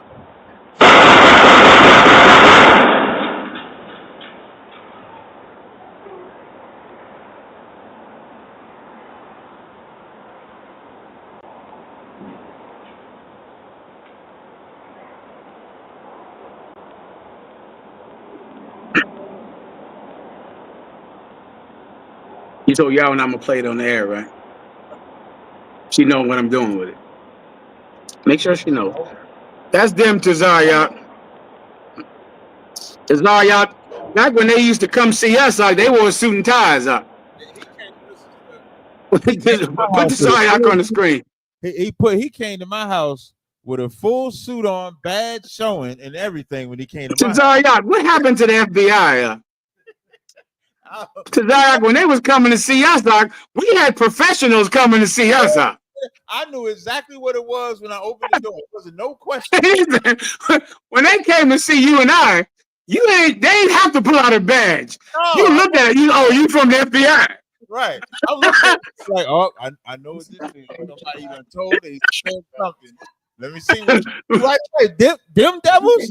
You don't know if they about to break in the house. You don't know what they about Come on, man. Somebody might make an accident and think they're intruders. Right. That could happen. You know, because you don't know. Say again, we good to go? Yeah, they don't. Who knows? Somebody doesn't know. You got FBI agents out there. You got to shave yourself, man. Get a shave. Right. Look like a. Listen, man. Go get a shave, FBI, and put a suit and a tie on. Right. Conduct yourself like professionals. Tuck your shirt in. And get yourself a damn shave. Somebody might mistake you for a robber or an intruder. God forbid. Right. Especially two white men in the black neighborhood looking like that. Come on, man. Yeah. Come on. You don't want to get dressed and put some clothes on and a suit and a tie? Come on, man. What if somebody makes a mistake and thinks that you're a robber or a burglar or something like that? Or some meth head trying to break into houses? Listen, anyway, we're going to go down there and talk to them and talk to the FBI as soon as I get back from gambling all this money and getting these white people's money from down here. I'm going to go back there and talk to Commanding General Johanna will work the whole thing out and have the lawyer talk to them, but that's no problem with this. Sir. Do we have the video? You got the video, Ishar? I did not get it, sir. Oh, Ishar. Hold on. I sent it to you. It's saying it's sent. Oh, no, it's still loading, Ishar. It's long. I sent it to you on, let me send it on WhatsApp. Is that all right? Con. It's just taking a while. How do I get you on WhatsApp? I sent you a couple things recently on his phone number, sir. If you search his phone number, give me the phone number, Ishar. Just the first couple of digits. 646-725. Don't give your whole number now. You're gonna FBI calling you. 646. They got his number already. She said, Ishar. They already got your number. Sorry, Ishar. Hey. You should know what you was getting. You should know what you was getting involved in. Too late, Ishar. Sure, sir. Oh well, you fucked around and joined the UPK. I messed around and joined the cult, sir. You fucked around and joined the cult. You fucked up. 646-725. Yes, sir. Got you. All right. Here we go. All right. Okay, I sent it to you on WhatsApp. I said I sent it to you, right? While I was coming through, just let me get one more story. Tazariak, there was something else you wanted to say? No, I'm too up, sir. I'm too up. We'll try to wrap it with this video, man, all right? Yes, sir. Go ahead. Any other questions, Ishar, while that's coming through? God damn, I got to wrap it up. We still had a few things on deck, but let me get that. If it don't come through, I'll just post it online. All right, I'll post the video she put out. Yeah, damn right. When is the New York cookout from now on, Tazariak? How many weeks? 2 weeks, sir. 2 weeks. 2 weeks. All right. If I can't play it tonight, I'll play it during the New York cookout. All right. So yes, sir. Go ahead, Ishar. Give me some. Let me see. Okay, you got the cookout right here, August 31st, Thomas Jefferson Park. Donate and RSVP. Let everybody know you're coming out so we can have enough food for everybody. All right. And Commanding General Johanna will be doing what are you calling it, Tazariak? Call it a town hall address to the nation. Something like Commanding General Johanna will be doing a town hall address to the nation. That's right. Down there for the New York cookout. Tazariak will give you all the information about where and when to show up to hear Commanding General Johanna's town hall address to the nation. All right. What kind of, sir? It's in 2 weeks. Ashar, what else did you want to do? Concert and that same link that's in the chat, that'll be the place for the details as they're updated for everybody to get all the information on all the events. The hotel link is in there. The GoFundMe link is in there. Everything is in that one. No problem, Mark. What else do you have, Ashar? Well, it's about 10, so we gotta cross the line on deck. Cross the line is coming up next. You stand by for Captain Tazaryak, Captain Kaltazar, Captain Shamal Wahala, getting it on out of headquarters, New York, Jerusalem. They're going to get it on with Cross the Line. What do you have on the table tonight, Tazaryak? Cross the line. We're going to, the Bible says, thou shalt not peg. That's what we're going to be. Oh, damn. Listen, that's good news. That's the gospel. And what's crazy, sir, the Hoover gang that he loves just got busted for a ring of pimping young girls, 14 years old, going to be in rap videos, and then on them and pimping them out, making them sell their body. That's the gang that Gorilla Hebrew has left the Lord for. Listen, let me tell you, I don't know anything about the gangs and the Crips and the Bloods and all the colors, right? But I don't know if the Hoovers are going to accept Sakari with his sexual, butt proclivities. Right. Although, what about, who might accept him though is the Booty Bandit. What's that cat's name? What's his name? The Booty Warrior. Yeah, the Booty Warrior. Now, the Crips might not accept Gorilla Hebrew, but the Booty Warrior, I believe, will accept him. Right. I believe instead of joining the Crips, the Hoovers, the Gorilla Hebrew should join the Booty Warriors. He could be because I believe that they will find a place for him in the Booty Warrior group. Sir. What do you think about that, Tazaria? Booty, sir. Oh shit.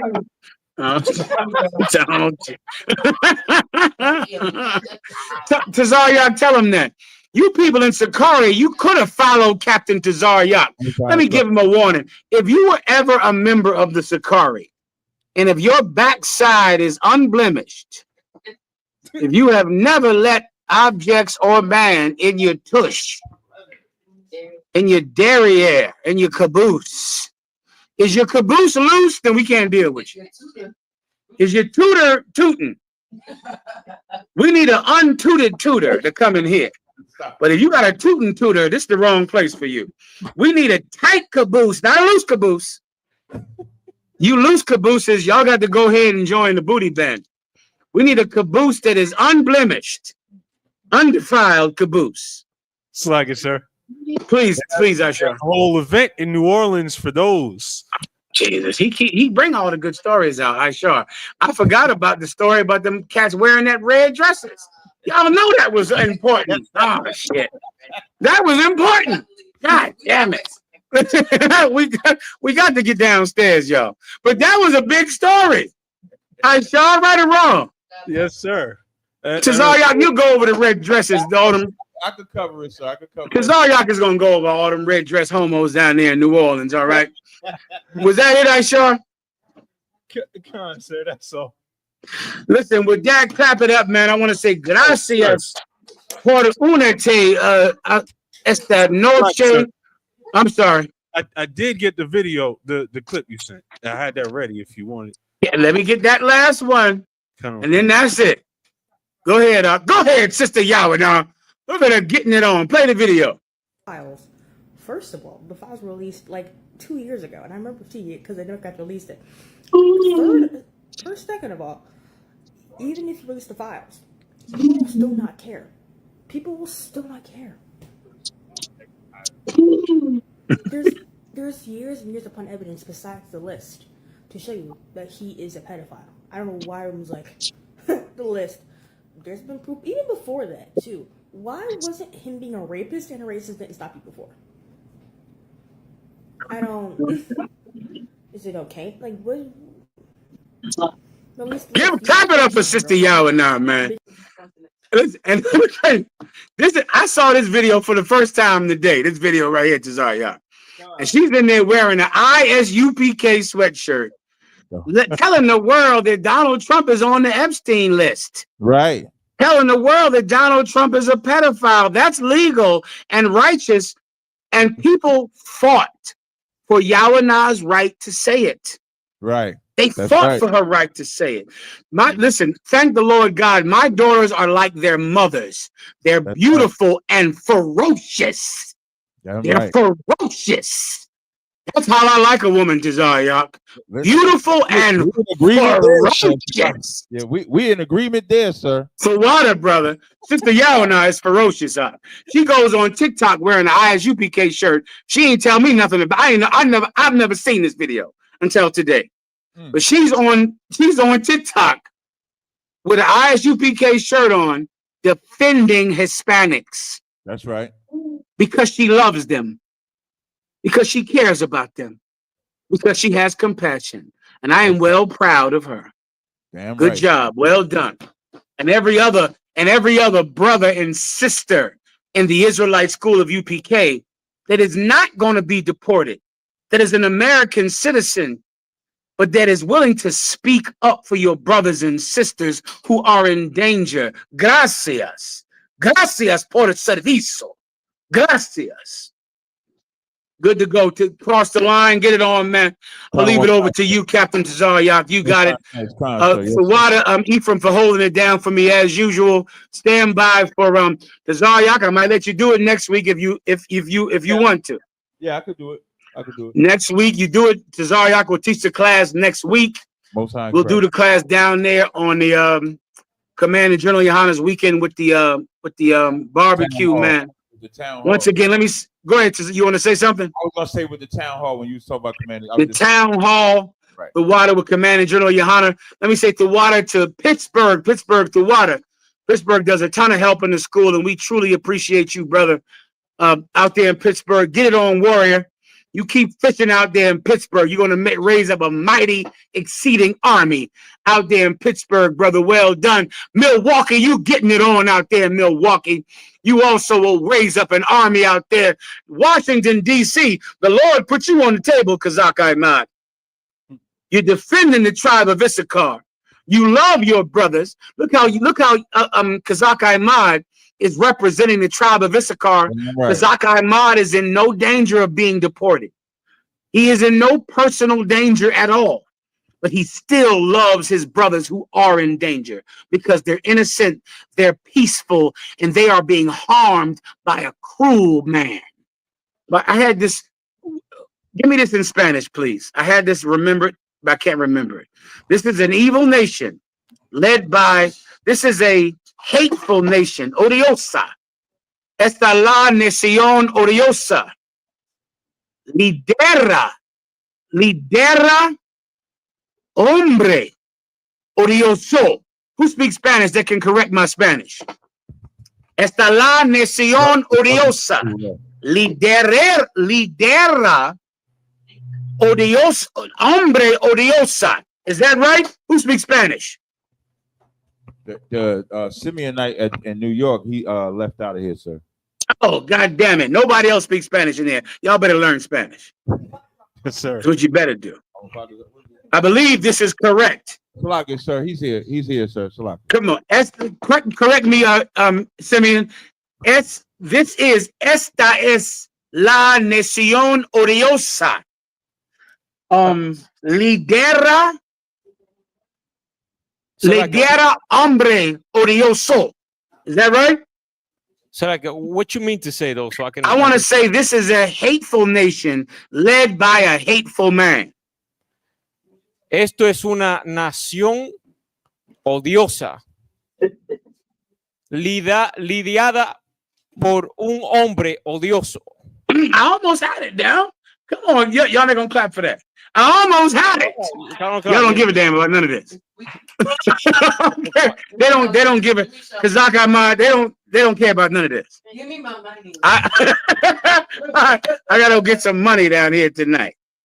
Kazak Ahmad. They don't give a damn about no Spanish, English, or Hebrew or nothing.